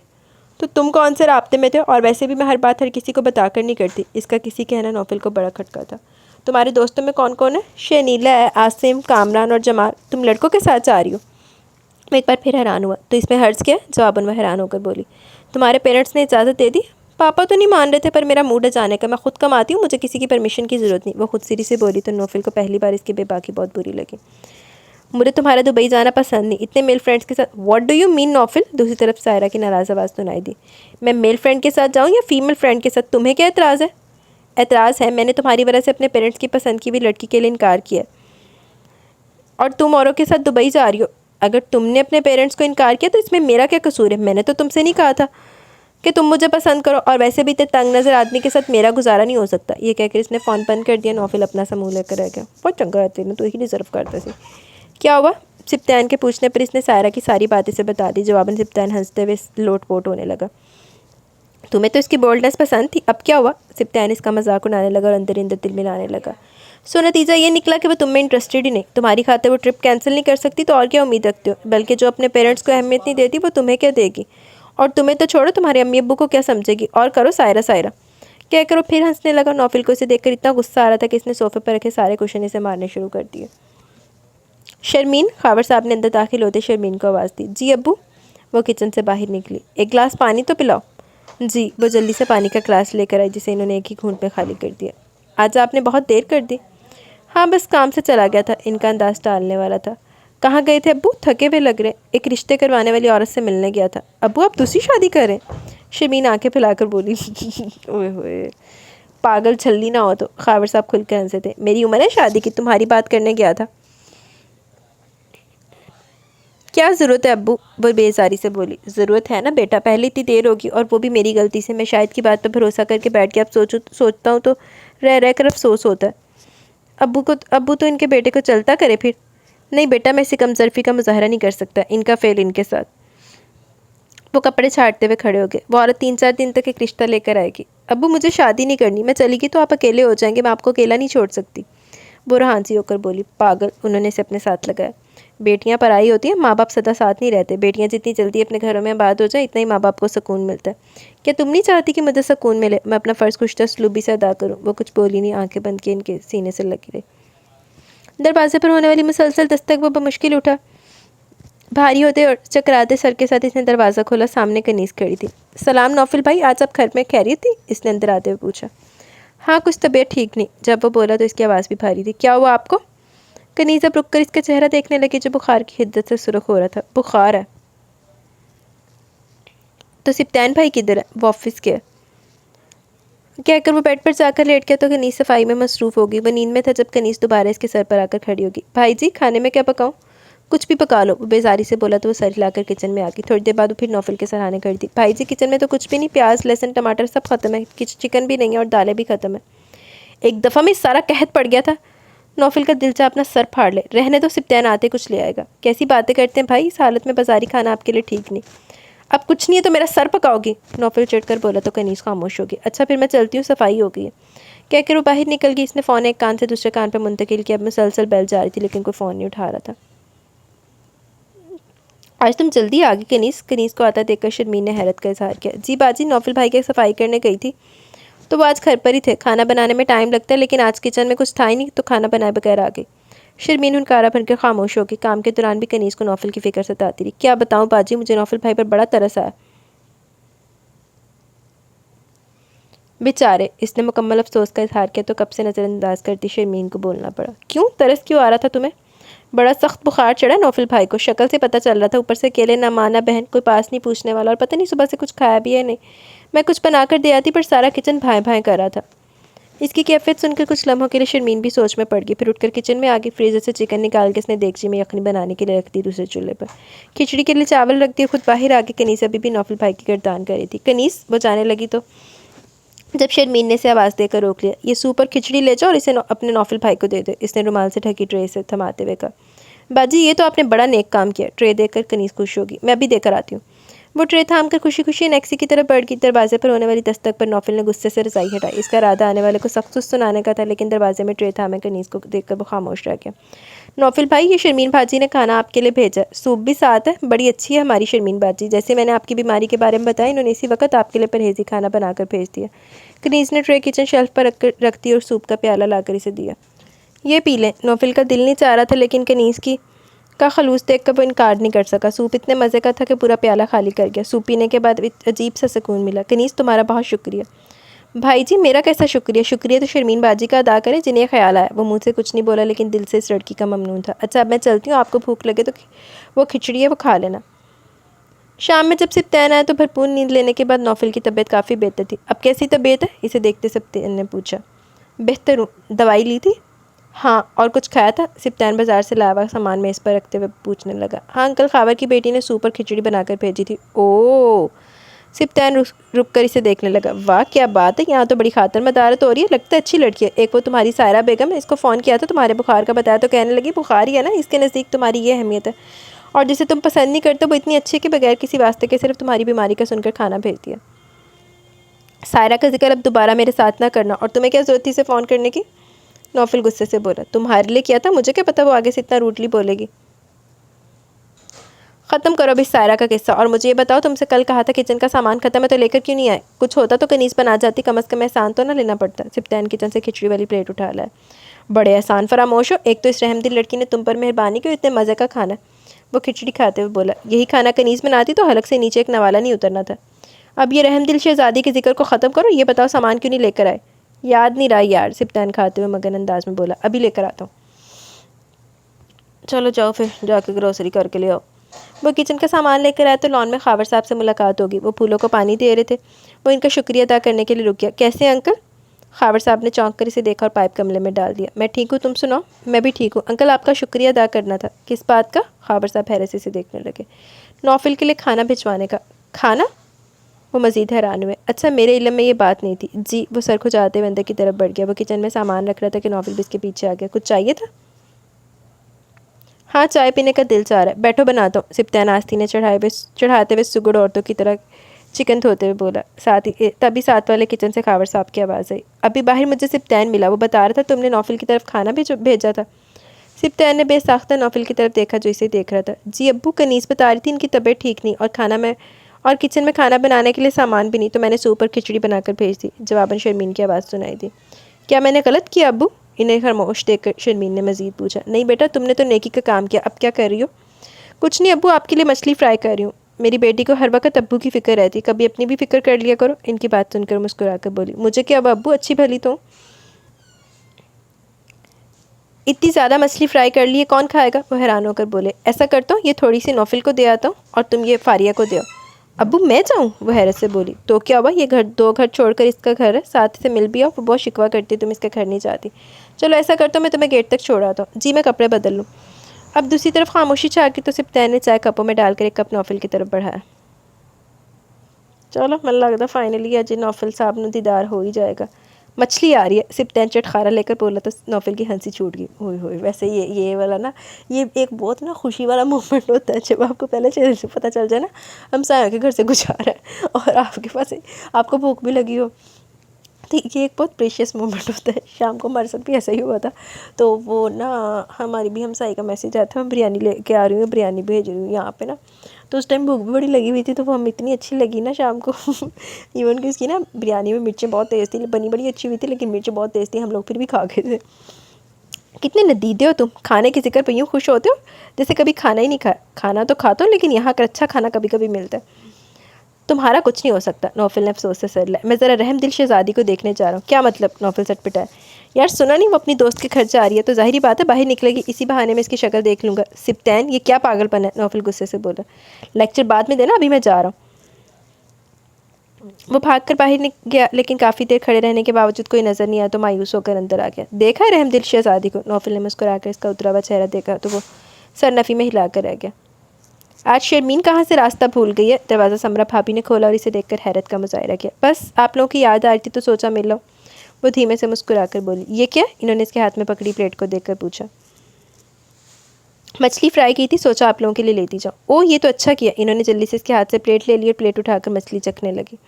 भाभी, फारिया किधर है? इसने कहाँ जाना है? यही होगी अपनी बिल्ली के साथ। फारिया के जिक्र पर वक्ताहट भरे अंदाज में बोली। शर्मीन मुंतज़ी नज़रों से देखने लगी जो मछली खाने में मसरूफ़ थी।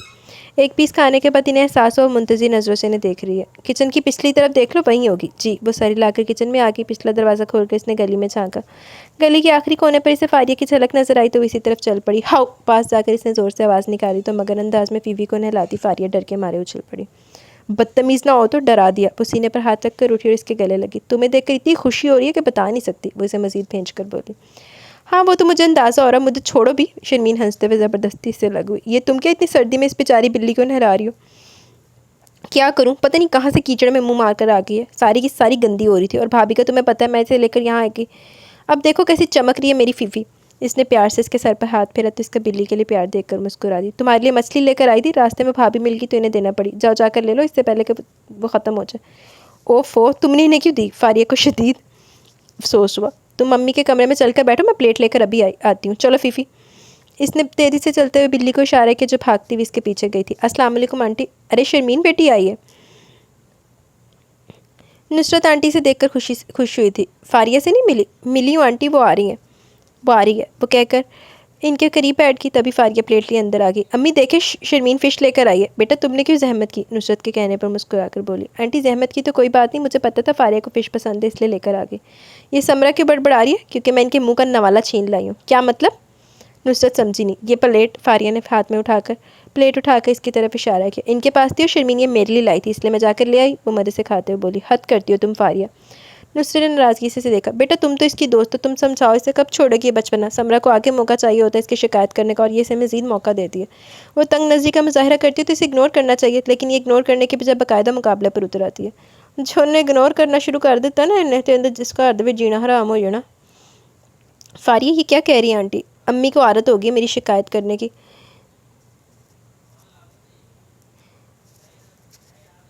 वो लापरवाही से बोली। तो तुम इनको मौका मत दिया करो शिकायत करने का। अगर भाभी कुछ बोलती तो तुम इग्नोर किया करो। कितना इग्नोर करूँ? अब की बार फारिया ने संजीदगी से पूछा। जितना मुमकिन हो। शर्मीन के कहने पर इसने सर झटका। छोड़ो ये सब, चलो मैं तुम्हें बर्ड्स दिखाऊं। भाई से कहकर मंगवाएं। अरे इसे बैठने तो दो। इसका हाथ खींचने पर नुसरत ने इसे टोका, लेकिन इसने शर्मीन को उठाकर ही दम लिया। कैसे लगे मेरे बर्ड्स? फारिया के पूछने पर शर्मीन ने पिंजरे में बंद रंग बिरंगे तोतों को देखकर कहा। वैसे सारे दुश्मन इकट्ठे नहीं कर रख लेते, बर्ड्स भी ते वो भी बिल्ली भी प्यारे हैं। वो मुस्कुराकर बोली। तुम्हें जानवर और परिंदों से इतना प्यार क्यों? क्योंकि इंसानों की तरह अपनी ज़ुबान से दूसरों को तकलीफ़ नहीं देते। शर्मीन ने एक नज़र इसके संजीदा चेहरे को देखा, लेकिन एक लम्हे के लिए था। अगले पल वो मुस्कुरा दी। तुम सुनाओ, तुम्हारे सुपरस्टार मिस्टर नौफिल कैसे? मुझे क्या पता कैसे है मिस्टर सुपरस्टार, क्योंकि अभी तक बात नहीं हुई। नहीं और ना होगी। क्यों? फारिया ने ताज्जुब का इजहार किया। अब्बू के दोस्त यानी सुपरस्टार के वालिद आए थे हमारे घर, लेकिन इन्होंने कोई बात नहीं की, जिसका मतलब है कोई बात नहीं है। वैसे भी मीडिया का बंदा, मेरी जैसी लड़की कैसे इसकी चॉइस हो सकती है? वो कुछ आज़ुर्दगी से बोली। ज़रूरी नहीं मीडिया से बसता हर शख्स फ्लर्टी हो। तुम कभी इससे मिली नहीं, इसने तुम्हें नहीं देखा, तो तुम कैसे कह सकती हो तुम इसे पसंद नहीं आओगी? तुम इतनी प्यारी हो, कोई तुम्हें रिजेक्ट कर ही नहीं सकता। ये तुम्हें लगता है क्योंकि मैं तुम्हारी दोस्त हूँ। शर्मीन इसकी मोहब्बत में मुस्कुरा कर बोली। अबू ने किसी रिश्ते वाली को भी कहा है परसों, वो भी कोई रिश्ता लेकर आ रही है। यानी सीरियसली तुम लोगों ने वहाँ से बात ख़त्म कर दी? हमने ख़त्म नहीं की, इन्होंने बात नहीं की। शर्मीन ने फारिया की तस्दीक की। फारिया अपने पुरसोच अंदाज में हुनकारा भरा। वैसे इंसान को ऐसा भी नहीं होना चाहिए। अगर बात निभा नहीं सकते तो करते क्यों? लोगों की बेटियाँ फालतू हैं क्या? फारिया जज्बाती होकर बोली तो शर्मीन मुस्कुरा दी। छोड़ो यार, ये एक बात थी जो ख़त्म हो गई। नहीं यार, कोई बात है, पहले इतनी देर बात कर रखी, फिर जब वक्त आया तो खामोशी इख्तियार कर ली। तो अपने यहाँ या तो अपने बेटे को यहाँ भेजने की क्या ज़रूरत थी? मुफ्त में आकर रह रहा है। इसके चले हुए अंदाज पर शर्मीन हंस पड़ी। अब्बू ने इसे इस वजह से नेक्सी में जगह नहीं दी थी, बल्कि इस वजह से रहने की जगह दी कि वो अब्बू के दोस्त का बेटा। तुम गुस्सा करना बंद करो। गल तो वैसे सही है, पहले अपनी औलाद को पूछ के गल करो ना, ताकि बाद में आपकी औलाद आपकी बात का पहरा दे सके। आज छुट्टी का दिन था, वो दोनों घर पर थे। काफ़ी दिनों बाद सूरज ने अपनी शक्ल दिखाई तो कनीज़ ने वॉशिंग मशीन लगा ली। अब वो कपड़े धोने के साथ सुर भी बिखेरी थी।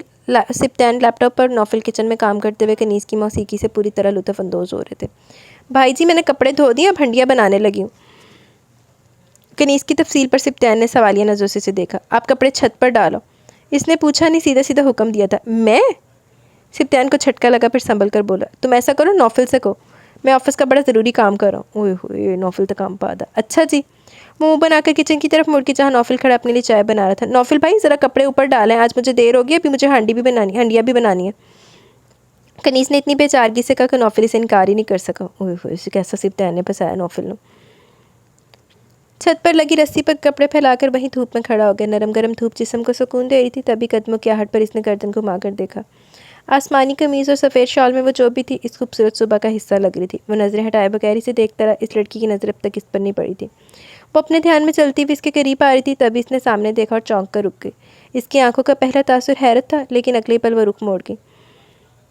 नौफिल को एकदम होश आया था। सुने, वो रुख मोड़े बगैर रुक गई थी। आप खावर अंकल की बेटी है ना? जी, वो धीमे से बोली। मैं नौफिल हूँ, अनेक्सी में रहता हूँ। जी, वो मुड़कर देखने लगी। मुझे आपका शुक्रिया अदा करना था, इस दिन आपने मेरे लिए खाना भिजवाया था। कोई बात नहीं, वो अपने मखसूस धीमे लहजे में कहकर तेरी से सीढ़ियाँ उतर गई, जबकि नौफिल को लगा सुबह का हुसन मानित पड़ गया। मान लो वही नौफिल है ना जिहड़ा कहता सी मैं नहीं करना ब्याह, मैं नहीं करना उत्थे, ते हुण उसी कुड़ी ने वेख के फिदा होया पिया। तुम्हें क्या हुआ? वो नीचे आया तो सिप्तान ने इसकी शक्ल देखकर पूछा। कुछ नहीं, वो बेजारी से बोला। तुम ऊपर 12 क्यों बज रहे हैं? नौफिल ने कोई जवाब नहीं दिया तो सिप्तान भी खामोश हो गया। आज मैंने इसको देखा। तभी नौफिल फिर से बोला। किसे? सिप्तान लैपटॉप से नज़र हटाकर इसे देखने लगा। रहमदिल शहज़ादी को। अच्छा, वाकई? कहाँ? सिप्तान काम छोड़कर पूरी तरह इसकी तरफ मतवज्जा हो गया। छत पर। फिर कैसी है? खूबसूरत, उजली सुबह की तरह। नौफिल का अंदाज़ खोया खोया था, जिस पर सिप्तान अप्रोच करके रह गया। बड़ी शायराना इस्तेमाल की है, उजली सुबह की तरह। वो नौफिल के अल्फाज दोहराता हुआ बोला। यार, लगता है मुझसे गलती होगी, मुझे अब्बू को मना नहीं करना चाहिए था। वाह भाई, एक झलक में इतनी काया पलट। सिप्तान ने इसका मजाक उड़ाया, जिसका नौफिल ने बुरा माना था। मैं तुम्हें दिल की बात बता रहा हूँ, तुम मेरा मजाक उड़ा रहे हो। और सायरा बीबी का क्या होगा? इसका यहाँ क्या जिक्र? नौफिल भुनाकर बोला। इसी का तो जिक्र है, इसी की वजह से तो तुमने अंकल को इनकार किया। और वैसे बाय द वे, वो जो तुमने रहमदिल शहज़ादी में इतनी खामियाँ निकाली थी, वो भूल गए तुम? याद है मुझे सब, नौफिल जलकर बोला। तुमसे बात करना फजूल है। वो उठकर किचन में आके जहाँ कनीज़ काम करी थी। कनीज़, इस दिन जिसने मेरे लिए खाना भेजा था, क्या नाम बताया था तुमने? शर्मीन माजी ने खाना भिजवाया था। अच्छा, वो करती क्या? कुछ नहीं बाजी, घर पर होती हैं। इसने पुरसोच अंदाज में सर हिलाया। वो दोनों इकट्ठे ऑफिस से घर पहुंचे। गाड़ी पार्क करके गेट की तरफ बढ़े, तभी खावर अंकल गेट से निकले। वो दोनों रुक गए। कैसे अंकल? नौफिल ने सबसे पहले भतीजी की नुमाइश की। ठीक हूँ, तुम कैसे हो मियाँ? हम भी ठीक हैं अंकल। आप कहीं जा रहे हैं? अब की बार सिप्तान ने पूछा। हाँ, कुछ सामान लाना था तो मार्केट जा रहा था। लाए अंकल, हम ले आते हैं। नौफिल ने अपनी खिदमत पेश की। तुम लोगों को जहमत होगी। जहमत कैसी अंकल, गाड़ी में जाना है। खावर साहब थोड़ी पसो पेश के बाद मान गए। इतना ज़्यादा बेकरी का सामान, लगता है कोई ख़ास मेहमान आ रहा है। वो बेकरी से सामान लेकर निकले तो सिप्तान ने अपने ख्यालात का इजहार किया। ख़ास से तुम्हारा क्या मतलब? नौफिल ने चौंक कर पूछा। यही कोई रिश्ता देखने भी आ सकता है। तुम्हें क्या इल्हाम हुआ है? नौफिल ने बुरा मानकर कहा। आसार बता रहे माय डियर, वैसे भी जहाँ बेरी हो वहाँ पत्थर तो आते हैं। इनके घर कौन सी बेरी है? नौफिल ने अब्रूज कर पूछा। कौन दिमाग, महावरतन बोल रहा हूँ। अब तुमने मना कर दिया तो इन्होंने किसी से तो रिश्ता करना है अपनी बेटी का। नौफिल ने अब की बार कोई जवाब नहीं दिया और कार स्टार्ट कर दी। जब वो घर पहुंचे तभी एक दूसरी गाड़ी भी आकर रुकी, जिसमें दो औरतें दो मर्द निकले। इनके अंदर जाने के बाद नौफिल ने बैल दी तो कनीज़ बाहर आई। ये कौन लोग हैं? शापर्स पकड़ाते हुए इसने पूछा।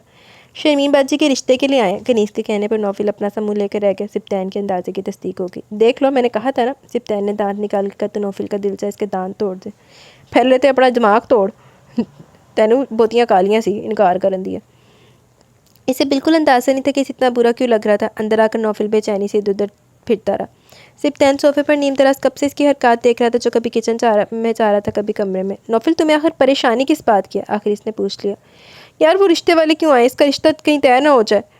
वो परेशानी से बोला तो सिप्तान हैरान रह गया। तू वाकई सीरियस है इसके बारे में? तो तुझे क्या लगता है मुझे पागल कुत्ते ने काट लिया जो मैं सारे घर में चकराता फिर रहा हूँ? पागल हो तुम भी यार। कहाँ वो तुम्हें पसंद नहीं थी, कहाँ एक झलक के बाद तुम इसे खोने से डर रहे हो? तुम्हारे पास कोई हल है तो मुंह खोलो, वरना मुंह बंद कर लो। वो जलकर बोला तो सिप्तान शरारती अंदाज में मुस्कुरा दिया। इस बात का बेहतरीन हल अंकल के पास है, वही है जो तुम्हारी नैया पार लगा सकते हैं। अब किस मुँह से इनसे बात करूँ? इसी थोबड़े के साथ बात कर जो अल्लाह ताला ने तुम्हारी गर्दन के ऊपर फिट किया है। कुछ देर सोचने के बाद इसने शाहिद साहब का नंबर मिला। हाँ बरखुरदार, तुम्हें कहाँ से बाप की याद आ गई? इनके तंज़ी अंदाज पर नौफल ने बेचारगी से सिप्तान का मुंह देखा। अब्बू याद तो आपको रोज़ करता हूँ। इसकी समझ में नहीं आ रहा था कैसे शुरू करे, फिर कुछ सोच कर बोला, अब्बू खाबर अंकल आपको बहुत याद करते हैं। हाँ तो मैं भी इसे करता, याद तो मैं भी इसे करता हूँ, लेकिन सोचता हूँ किस मुँह से इससे बात करूँ। तुमने मुझे बात करने के काबिल नहीं छोड़ा। इसकी बात से नौफल को बात करने का मौका मिल गया। अब्बू इसीलिए फ़ोन किया आपने, इनकी बेटी की बात की थी, मुझे मंजूर है, आप इनसे बात कर लें। वो जल्दी से बोला, हम बाद में कोई और बात ना कर दें। अब क्या बात करूँ, जिस वक्त करना थी इस वक्त तुमने मना कर दिया, वो भी इसके बाप थे। अब्बू अब कर लेना प्लीज़, कहकर इसने जल्दी से फ़ोन बंद कर दिया और गहरा सांस लिया जैसे कोई बोझ सा उतरा हो। जबकि सोफ़े पर लिटा सिप्तान इसकी कैफियत से लुत्फ़अंदोज़ हो रहा था।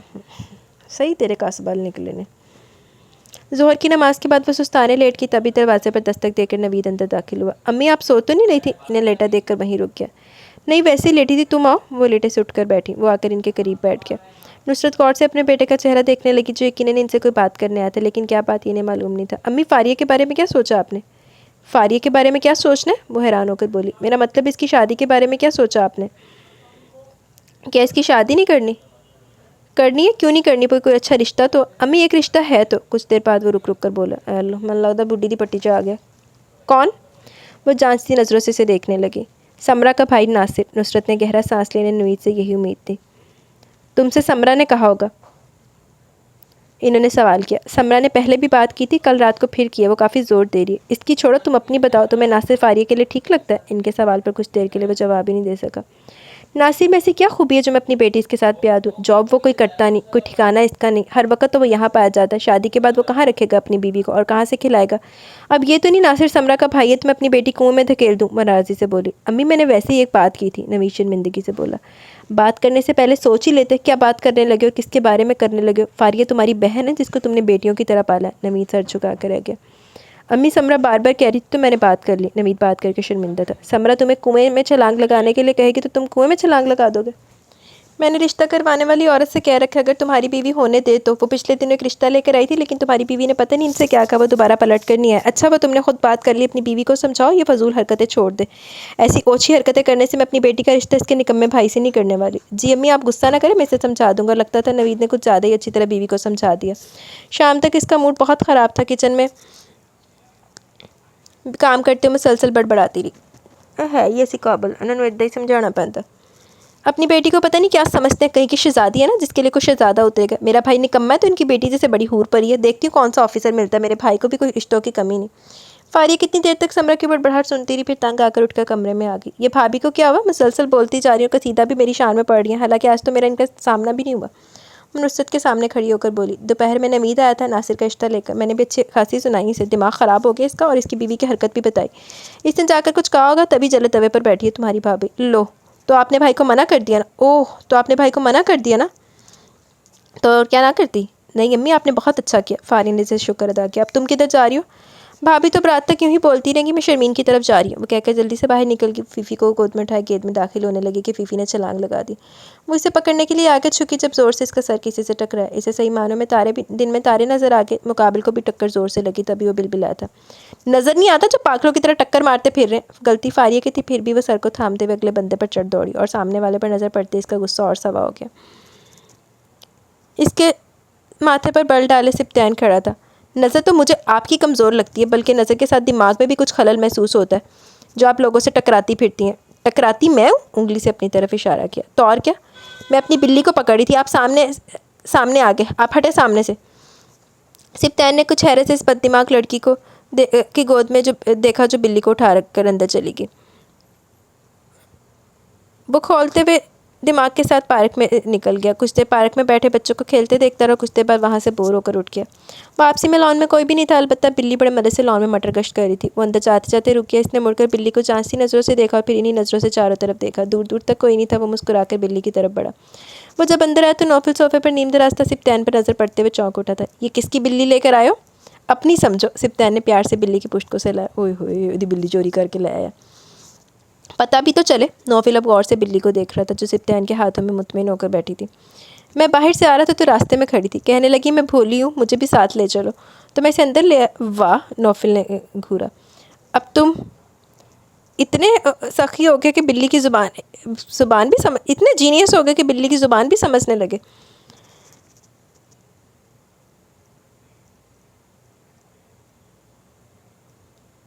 भाई तुम्हें मसला किस बात पर है? इतनी प्यारी और बेज़र सी है। सिप्तान ने बिल्ली को नीचे उतार दिया तो वो चलती हुई नौफिल के कदमों के पास आकर चक्कर लगाने लगी। लगता है बिल्ली को तुम पसंद आए हो। सिप्तान ने शरारती अंदाज में नौफिल सर छटक कर बिल्ली के सर पर हाथ फेरने लगा। सिप्तान मुस्कुराकर किचन में चला गया। वापसी पर इसके हाथ में प्याला था जिसमें दूध था। इसने प्याला ज़मीन पर रखा। बिल्ली भागती हुई आई और दूध पीने लगी। सिप्तान चौकड़ी मारकर ज़मीन पर इसके पास बैठ गया। लगता है तुम्हारी मालकिन काफ़ी जालिम औरत है, तुम्हें खाने पीने को नहीं देती, तभी तो तुम इतनी कमज़ोर हो। नौफिल ने हैरत से मोटी ताज़ी बिल्ली को देखा जो किसी जाविये से कमज़ोर नहीं लग रही थी। बिल्ली ने प्याला खाली कर दिया। वो मदद से कमरे में घूम रही थी। ओए होए। फारिया हवास पाख्ता से अंदर दाखिल हुई तो शर्मीन हैरानी से उसे देखने लगी। तुम्हें क्या हुआ? इतनी घबराई भी क्यों? फीफी नहीं मिल रही, वो हैरान सी होकर बोली। यहीं होगी, कहाँ जाएगी? शर्मीन भी इसके साथ बाहर लॉन में निकल आई। इन्होंने सारा घर छान मारा। फीफी का कुछ पता नहीं था। थक कर फारिया रोने लगी। शर्मीन ने परेशानी से उसे देखा। मिल जाएगी फारिया, इसमें रोने वाली क्या बात है? हो सकता है घर चली गई हो। शर्मीन के कहने पर फारिया ने तेजी से आंसू साफ किए। मैं देख कर आती हूँ। वो घर आई तो कनीज़ कपड़े धो रही थी। कनीज़, तुमने फीफी को देखा? नहीं बाजी, वो तो आपके साथ गई थी। हाँ मेरे साथ गई थी, शर्मीन के घर थी, वहाँ से पता नहीं कहाँ चलेगी। फारिया ने एक बार फिर रोना शुरू कर दिया। पता नहीं कहाँ होगी। बाजी रोए नहीं, मिल जाएगी, चले मैं आपके साथ चलती हूँ। इन दोनों ने कॉलोनी के हर घर में पता किया, पार्क भी देख लिया। दोपहर से शाम होगी लेकिन फीफी का कुछ पता नहीं चला। ओए होए, पागल हुई भी, लब लब की तो अंदर आके बैठा है। नौफिल कब से सिप्तान को देख रहा था जो बिल्ली की नाज़बरदारी में मसरूफ़ था। थोड़ी थोड़ी देर बाद बिल्ली से बातें भी कर रहा था। तभी दरवाजे पर दस्तक हुई। नौफिल ने एक नज़र सिप्तान को देखा जो बिल्ली को गोद में लिए पता नहीं कौन सी लोरियाँ सुना रहा था। अगर कोई बिल्ली का पूछे तो ना बताना। क्यों? नौफिल हैरान होकर बोला। बस कहा है ना। वो बिल्ली को उठाकर अंदर ले गया। नौफिल ने हैरान होते हुए दरवाज़ा खोला। सामने कनीज़ और फारिया खड़ी थी। नौफिल भाई, यहाँ कोई सफ़ेद रंग की बिल्ली तो नहीं आई? नौफिल ने गड़बड़ाकर पीछे देखा जहाँ से सिप्तान आ रहा था। नहीं, यहाँ तो कोई भी नहीं आई। क्यों, खैरियत है? सिप्तान ने भोला बनकर पूछा। फारिया बाजी की बिल्ली थी, इधर लॉन में घूम रही थी, वहाँ से पता नहीं कहाँ चलेगी। सिप्तान ने कनीज़ से नज़र हटाकर फारिया को देखा तो चौंक गया। रोने की वजह से इसकी आंखें सूज चुकी थी। थैंक यू, आपको डिस्टर्ब किया, मायूस होकर बोली। इनके जाते नौफिल ने सिप्तान की क्लास ली। तुम्हें शर्म नहीं आती किसी की बिल्ली छुपाते हुए? देख, अच्छी बात है, मोहतरमा का थोड़ा दिमाग तो ठिकाने लगे। अपने आप को कोई बड़ी तोप चीज़ समझती है। इस जैसे नौफिल की बात को हवा में उड़ाया। किधर है बिल्ली? नौफिल के पूछने पर सिप्तान चौंक कर सीधा हुआ। इसे तो मैं बाथरूम में बंद करके आऊँ। वो एकदम उठकर भागा। वापसी में फीफी इसके हाथों में थी, बिल्ली इसके हाथों में थी। इतनी तेज़ है, पानी के टब में छलांग लगाने की कोशिश कर रही थी। सिप्तान ने बिल्ली के बालों को छाड़ते बताया। सिप्तान, यार अच्छा नहीं लगता, पता नहीं ये बिल्ली इस लड़की के लिए कितनी खास है जो वो इतना रो रही थी। इसे वापस करो यार, इस लड़की ने बहुत दफ़ा मेरे साथ बदतमीजी की है। चलो यार तुम इग्नोर करो, बिल्ली वापस कर दो। सिप्तान ने बुरा सा मुँह बनाया। पहले जाकर इसने बाहर झाँका, वहाँ कोई नहीं था। फिर बिल्ली को उठाकर तेजी से बाहर निकला। वो दोनों पार्क की तरफ जा रही थी। एक्सक्यूज़ मी की आवाज़ पर फारिया ने पीछे मुड़कर देखा और फीफी को सिप्तान की गोद में देखकर बेसाख्ता इसकी तरफ बढ़ी। ये आपको कहाँ से मिली? इसने सिप्तान से पूछा। ये वहीं लॉन में थी, बाहर निकला तो वहीं सैर कर रही थी, हमें तो नज़र नहीं आई। कनीज़ ने मशकूक नज़रों से सिप्तान को देखा। तुम्हारी नज़र कमज़ोर होगी कनीज़, सिप्तान ने एक एक लफ्ज़ चबा चबा कर कहा। आपका बहुत शुक्रिया।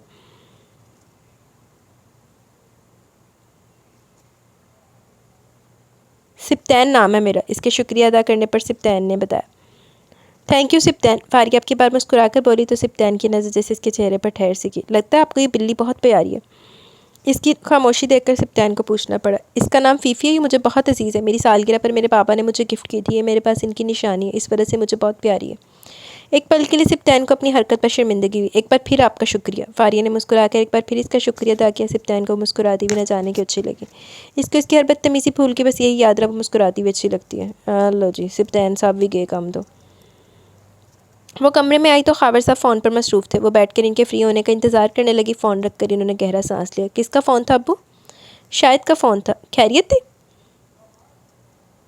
वो हैरान होकर पूछने लगी। तुम्हारे बारे में पूछ रहा था, कह रहा था उस दिन बात करने आया था लेकिन किसी वजह से नहीं की। अब वो लोग बात करने आना चाहते हैं। शर्मीन खामोशी से इनका चेहरा देखती रही। मैंने मना कर दिया, कहकर इन्होंने गहरा सांस लिया। शायद को मैंने बता दिया कि तुम्हारी बात तय कर दी मैंने, ठीक किया ना? जी अब्बू, वो सर झुकाकर बोली तो वो गौर से इसका चेहरा देखने लगी। नौफिल मुझे पसंद है लेकिन अब मैं इन लोगों से बात कर चुका हूँ। वो लोग भी अच्छे लोग हैं, लड़के का अपना कारोबार है, खाते पीते लोग हैं। वैसे भी नौफिल के टीवी में काम करना मुझे पसंद नहीं, फिर भी समझ नहीं पा रहा मैंने ठीक किया या गलत। शायद को मना करके मेरा दिल बुरा हो गया। ये कहकर परेशानी मसलने लगे तो शर्मीन उठकर इनके करीब आ गई। अब्बू आप परेशान ना हो, आपने जो भी फैसला किया वो ठीक है, तुम खुश हो ना? वो एक बार फिर इसका चेहरा देखने लगे। जी अब्बू, वो नज़र झुकाकर बोली तो खावर साहब सर हिलाकर रह गए। वो खामोशी से दूसरी तरफ की बात सुन रहा था। तुम्हारी वजह से इतनी अच्छी लड़की हाथ से निकल गई। पता है मुझे कितनी शर्मिंदगी भी खावर से बात करते हुए। क्या सोचता होगा, पहले बात की फिर मुकर गया, अब फिर आके इसने अपनी बेटी की बात तय कर दी। अब जाहिर है हमने नहीं की थी, इसने कहीं तो करनी थी ना। पर मुझे बहुत अफसोस है, मुझे वो बच्ची बहुत पसंद आई थी। और एक बात वो तेरी से बोली, मैं तुम्हें मना करता था टीवी में काम करने से। देख लो, खावर ने भी यही कहा, इसे तुम्हारा ये काम पसंद नहीं। शायद ये वजह भी है इसके इनकार की। वो इनकी सारी गुफ्तगू खामोशी से सुनता रहा, कुछ नहीं बोला। अब कुछ बोलोगे भी या नहीं? क्या बोलूँ? वो धीमी आवाज़ में बोला। इसका लहजा महसूस करके वो खामोश हो गए। तुम्हें अफसोस हुआ है? शायद साहब इससे पूछ रहे थे, वो अब भी खामोश रहा। फिर बोला, अबू मैं आपसे बाद में बात करता हूँ। क्या कह रहे थे अंकल? कब से खामोशी से देखता सिप्तैन नौफल से पूछने लगा। इसकी बात कहीं और तय होगी।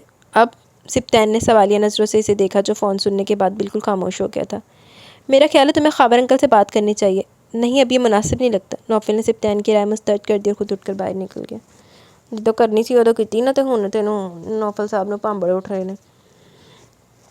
इन दोनों ने सोसाइटी का क्लब ज्वाइन कर लिया। सिप्तैन नौफल का मूड ठीक करने के लिए ज़बरदस्ती से साथ लिया। वहाँ इनकी मुलाकात फारिया से हुई, वो भी इस क्लब की मेंबर थी। कैसी हैं आप? इसे देखकर सिप्तैन खुद इसकी तरफ आ गया। मैं ठीक हूँ, आप कैसे हैं? अल्लाह का शुक्र है। आपकी फ़ीफ़ी कैसी है? अब तो आपको बताए बगैर कहीं नहीं गई। सिप्तैन की बात सुनकर वो खिलखिलाकर हंस पड़ी। नहीं, मेरे साथ है, वो देखें। इसने पास फिरती फ़ीफ़ी की तरफ इशारा किया। लगता है ये आपकी बेस्ट फ्रेंड है। जी, कह सकते हैं, वो फ़ीफ़ी की गोद में उठाते हुए बोली। सुने जी। वो मुड़कर इसे देखने लगी। आप कहीं एंगेज तो नहीं? क्यों?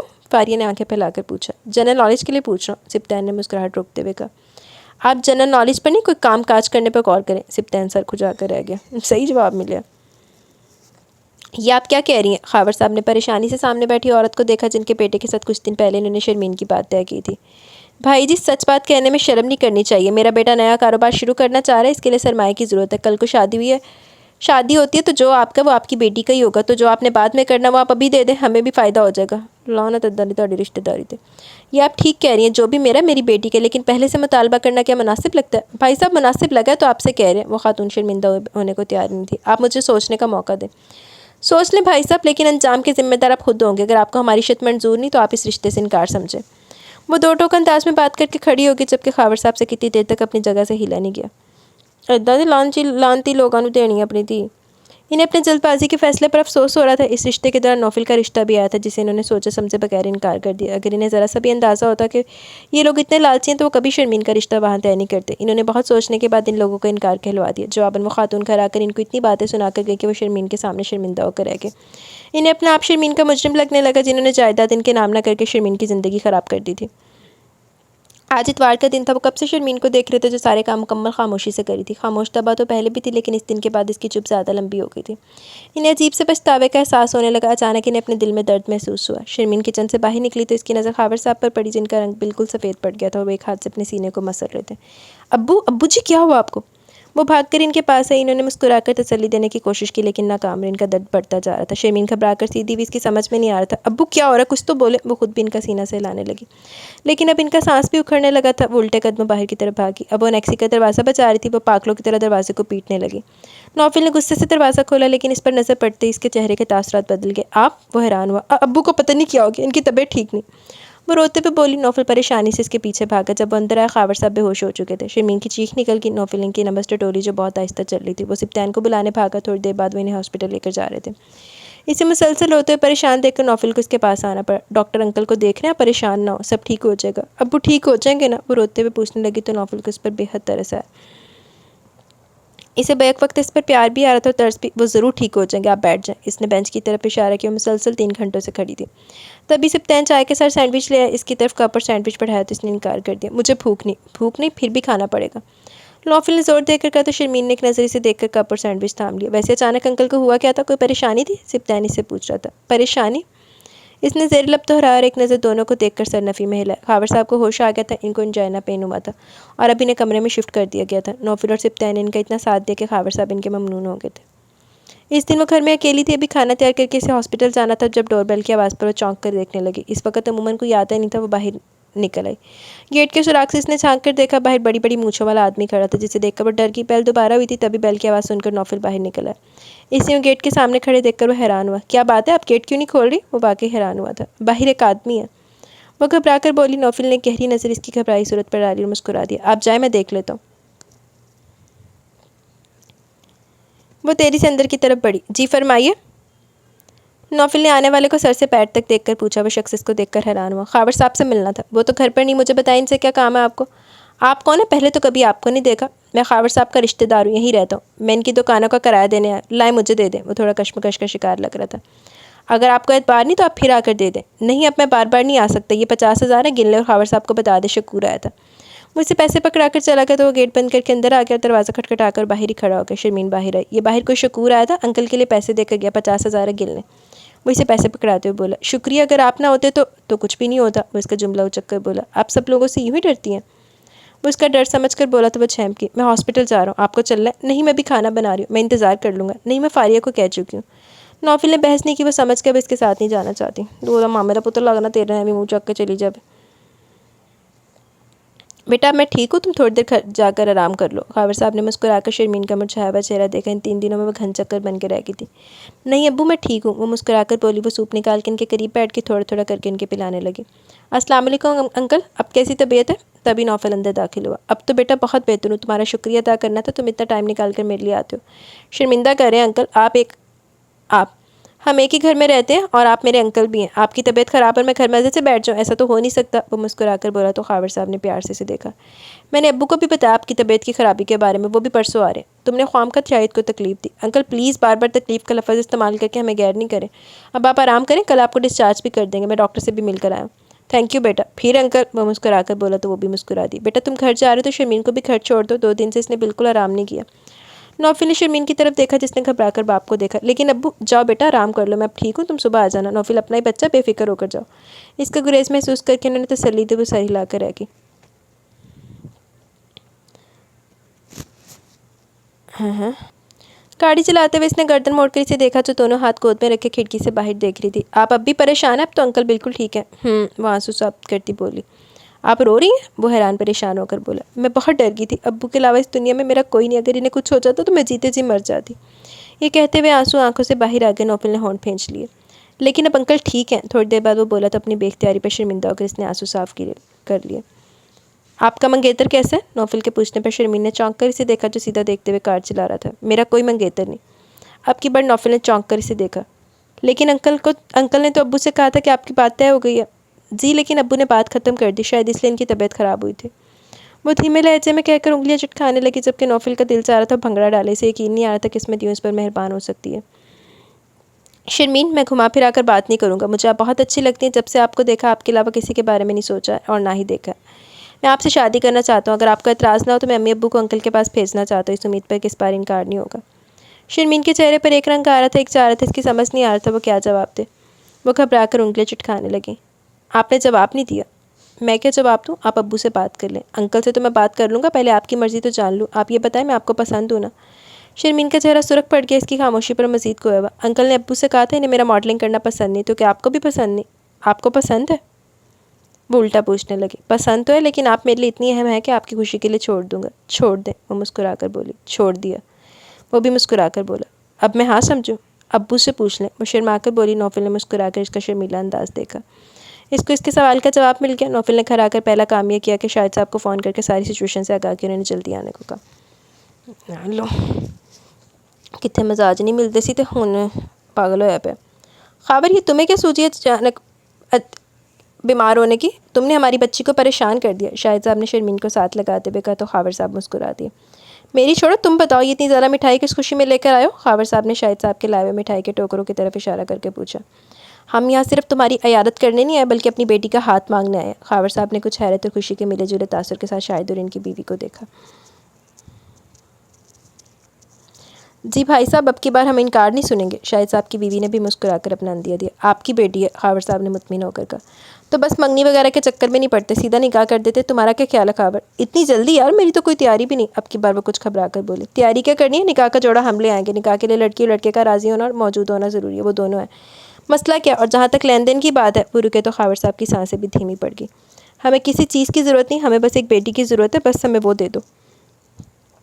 आपने मंगनी नहीं करनी तो ना सही, लेकिन मेरा तो इकलौता बेटा और इकलौती बहू है, मैं तो अंगूठी पहनाऊंगी। ये कहकर सुरैया ने अपने हाथ से अंगूठी उतारकर शाहिद साहब के साथ बैठी शर्मीन को पहना दी, जबकि दूसरे सोफे पर बैठा नौफल पहलू बदल कर रह गया। तुम्हें क्या हुआ?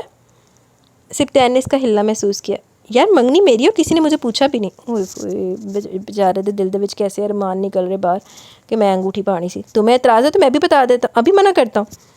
वो उठने लगा तो नौफल ने दबोच कर इसे बिठाया। जलील इंसान, तुम हमेशा मेरा काम ख़राब कर रहा है। मैं अंगूठी पहनाने की बात कर रहा हूँ जो अम्मी ने पहना दी। असूलन तो मुझे पहनानी चाहिए थी, मैं कहीं यहाँ झक मारने आया। शुक्र करो मंगनी होगी और निकाह की डेट भी फिक्स हो रही है। मुझे देखो, जिसको मैं पसंद करता हूँ इसे हमेशा लड़ाई रही है, इसको अंदाज़ा भी नहीं होगा मैं इसे पसंद करता हूँ। किसकी बात कर रहे हो? नौफल ने चौंक कर पूछा। भाभी की दोस्त, वो बिल्ली वाली। यार मुझे इससे मोहब्बत होगी, कुछ मेरे लिए भी सोचो। वो मासूम सी शक्ल बनाकर बोला तो नौफल की हंसी निकल गई। दिल भी किसको दिया? दिल सोच समझ कर नहीं दिया जाता, समझे? सिप्तान ने आंखें निकाल के कहा। तुम दोनों कौन सी बातों में मसरूफ़ हो? शायद साहब के पूछने पर वो दोनों सीधे होकर इन्हें देखने लगे। परसों निकाह रखा है, ठीक है नौफल, तुम्हें कोई एतराज़ तो नहीं? नहीं अब्बू, मुझे क्या एतराज़ हो सकता है? इसने शर्मीन की तरफ देख कर कहा। तभी इसने भी आँख उठाकर देखा और नज़रें मिलने पर शर्मिगी मुस्कुराहट के साथ सर झुका लिया। ओए होए, उन्हें कितने एतराज़ होना। वो स्टेज से कुछ फासले पर खड़ी नौफल और शर्मीन को देख रही थी, जिनका आज निकाह था और दोनों कितने खुश थे ये इनके चेहरों से अंदाज़ा हो रहा था। तभी नौफल के साथ बैठे सिप्तान की नज़र फारिया पर पड़ी तो वो उठकर इसके पास आ गया। कैसी आप? फारिया ने चौंक कर इसे देखकर मुस्कुरा दी। मैं ठीक हूँ, और आप कैसे हैं? मैं फ़िलहाल ठीक नहीं हूँ। क्यों? मुझे तो ठीक नज़र आ रहे हैं। जी बज़ाहिर ऐसे, लेकिन दिल का हाल अच्छा नहीं। क्यों? दिल के हाल को क्या हुआ? वो दिलचस्पी से पूछने लगी। आप क्यों बहुत बोलती हैं? नौफल थोड़ा बदमज़ा होकर बोला। क्यों ना कहा करूं? वो खिलखिलाकर पूछने लगी। कहा करें, लेकिन हर सवाल का जवाब क्यों क्यों नहीं होता। कुछ का हाँ और अच्छा भी होता है। लेकिन आपने अभी तक कोई ऐसा सवाल नहीं किया। जिसके जवाब में अच्छा या हाँ कहूँ। चले ऐसा सवाल पूछ लेता हूँ, मैं आपको कैसा लगता हूँ? ये कैसा सवाल है? फारिया ने बुरा मान कर कहा। फिर देख लें, आपने सवाल में से सवाल निकाल लिया।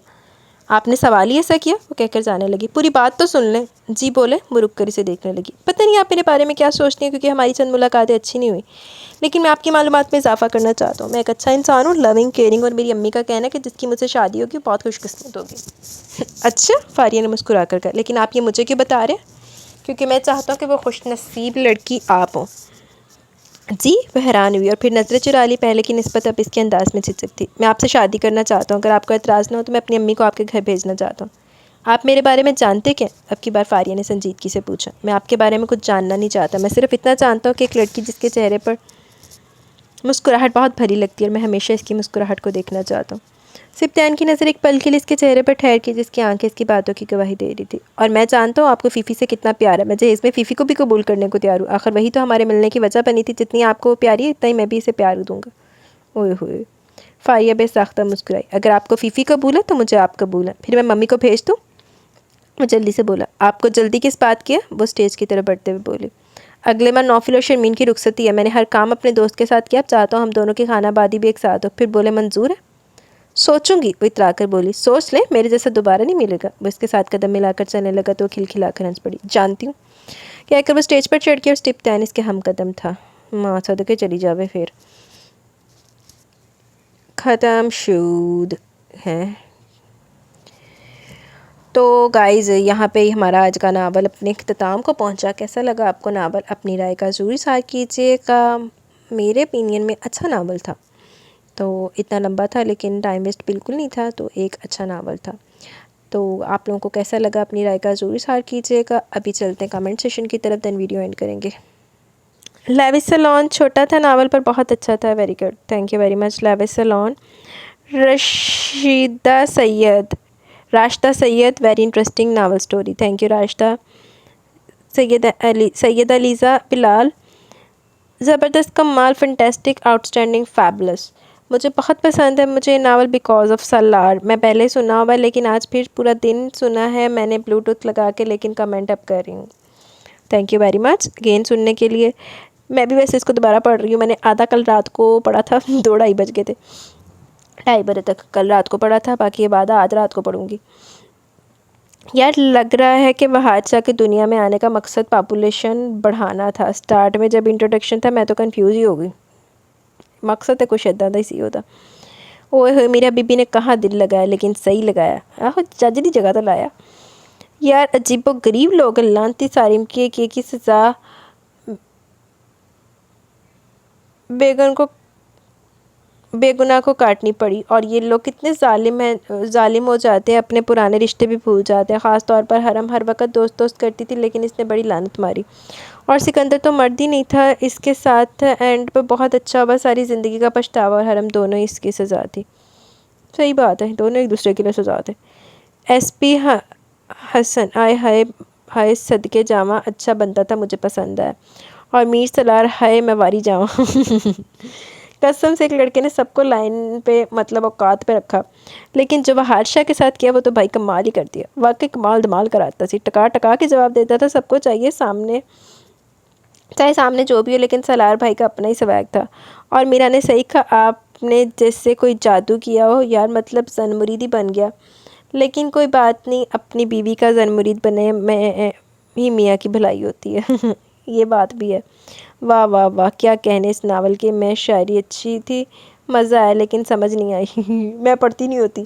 अब मैं दोबारा रीड कर रही हूँ ना, जहाँ भी शेर आ जाए, शायरी आ जाए, मैं पढ़ती नहीं होती। सिर्फ जो आप लोगों के लिए रिकॉर्ड करती हूँ ना, तो वहाँ पे मैं पढ़ लेती हूँ। क्योंकि कुछ लोग कहते हैं मिस कर दिया, ये कर दिया, वो कर दिया। कुछ लोग तो ऐसे ऐसे कमेंट कर देना, मेरा खून खोल जाता है। तो जवाब मेरे पास बड़े अच्छे होते हैं, लेकिन मैं फिर देती नहीं हूँ। अभी FB पे मुझे ऐसे ऐसे कमेंट्स आ रहे थे ना, मेरा दिल कर ऐसी मैं ऐसे ऐसे जवाब दें, लेकिन बस फिर मैं अपना दिल लेके साइड होकर बैठ गई। मैं क्या, अब उनमें और मुझे में फ़र्क तो रहना चाहिए ना। खैर खैर, बहुत बहुत अच्छा था, बहुत मज़ा है। Thank you very much Aliza for your lovely comment. Syeda Aliza Bilal, अच्छा था नावल, मज़ा आया यार। कैसे लोग हैं दुनिया में, अपनी बेटी होते हुए भी किसी की बहन बेटी के साथ गलत करते, बिल्कुल नहीं सोचते। जैसे वो लानती कज़न, क्या नाम था भूल गई यार, वो तो एंड पर शराबी बन गया था। ओदा नाम मेरा ख्याल है जमाद सी, जमाद सी। लेकिन कोई बात नहीं, ऐसे लोगों का अंजाम ऐसे ही होता है। ज़ाहिर है जो बोया वही काटना पड़ेगा, नो डाउट, ये तो है। राइटर ने ये चीज़ अच्छी लिखी, मतलब वो अपने तैयार लोगों से ना मिली और ना माफ़ी का सीन चला। ये अच्छा हो गया, क्योंकि किसी के साथ ऐसा होता है, जब किसी के साथ ऐसा होता है जैसा शाज़मीन के साथ हुआ, तो इन रियल लाइफ में वो उनकी लोगों की शक्ल भी नहीं देखते। तो ये चीज़ मुझे अच्छी लगी। सही बात है, इतना लोगों ने फिर मुंह नहीं लाना चाहिए था। जब आपके बुरे वक्त में आपके साथ नहीं थे, अच्छे वक्त में आ रहे तो उनको जूते की नोक पे रखो, दरवाजे से बाहर रखो। ना बनता ऐसे लोगों से मिले, ना बात करो, चाहे फिर वो माफ़ी हो। लेकिन इस नावल में लड़के बहुत थे यार, मतलब मैं तो हीरो में स्टार्ट में ढूंढती रही। पहले मुझे लगा मेहरान है, फिर मुझे लगा दूसरा कज़न है, फिर मुझे लगा वो जो स्वीटी स्वीटी करता है यार, यहाँ भी नाम भूल गई मैं, अभी सुना है जबकि स्वीटी वाले का तो नाम मैं भी भूल गई हैं। लेकिन फिर हुई हमारे डाकू भाई की एंट्री, फिर मैं सोचा नहीं लीज़ा हीरो ये लग रहा है। सो फाइनली हीरो डिसाइड हुआ। खैर अच्छा था, टाइम पास बिल्कुल भी नहीं था, मज़ा आया। थैंक यू, ये तो आपने सही कहा, मुंडे तो वाकई बड़े सी। Thank you Liza for your lovely comment. Farah Qadeer short novel था लेकिन अच्छा था, थैंक यू फ़रा। आमरा तो फ़ैल, मेरी राय भी बहुत अच्छी है, राय ख़ानदान की तरह। अच्छा जी। आज इतने दिनों बाद नावल सुन के माइंड फ्रेश हो गया, ऊपर से maths is so boring subject, too boring. Novel मज़े का था, बज़ाहिर बहुत बुरा हुआ शाज़मीन के साथ। अच्छा शाज़मीन नहीं, लीज़ा आप शाज़मीन बना रही हो, मुझे भी शाज़मीन पे लगा दिया। शर्मीन इधर इस वाले नावल की थी ना, शज़ीन के साथ। लेकिन वो एक अच्छी फैमिली के हाथ लगी, और तो और उसकी शादी उससे भी अच्छी फैमिली में कंफर्म होगी, तो मज़ा आया यार। बाकी शज़ार का क्या कहने, दोस्तों को भी डरा के रखा हुआ है अपने गुस्से से, खुद मज़े से घंटे से शावर ले रहा, और बाकी भी सारे हड हराम। उस्मान बेचारे नाश्ता बनवा रहे, लेकिन डाकू बड़े अनाड़ी थे भाई। खाने पीने ही गए थे तो कम से कम उस हुमा को वॉशरूम तक तो ना जाने देते, और आराम से वापस आ जाते। लेकिन अफसोस कम अक्ल भी हैं। मेहरान भाई अच्छा था तो वो बच भी गया, और जिसने जुल्म किया बेशक सही सज़ा पाई। उन्हें शेरवान जिसके लिए सारी मरी जा रही थी, वो भी किसी के हाथ नहीं लगा। वही थे, उन्हें तो पता नहीं की समझा, ऐसी कोई प्रिंस चार्ल्स थी कि पता नहीं कोई दुनिया तो आई, कोई वखरी मखलूक सी, एंड तो किसी ने भी हिस्से नहीं आया। Thank you very much Amra for your lovely comment. बाकी पेपर हो गए आपके कि चल रहे हैं? Chaudhary Jatt, nice novel, bless you, आमीन। Thank you very much Chaudhary जट।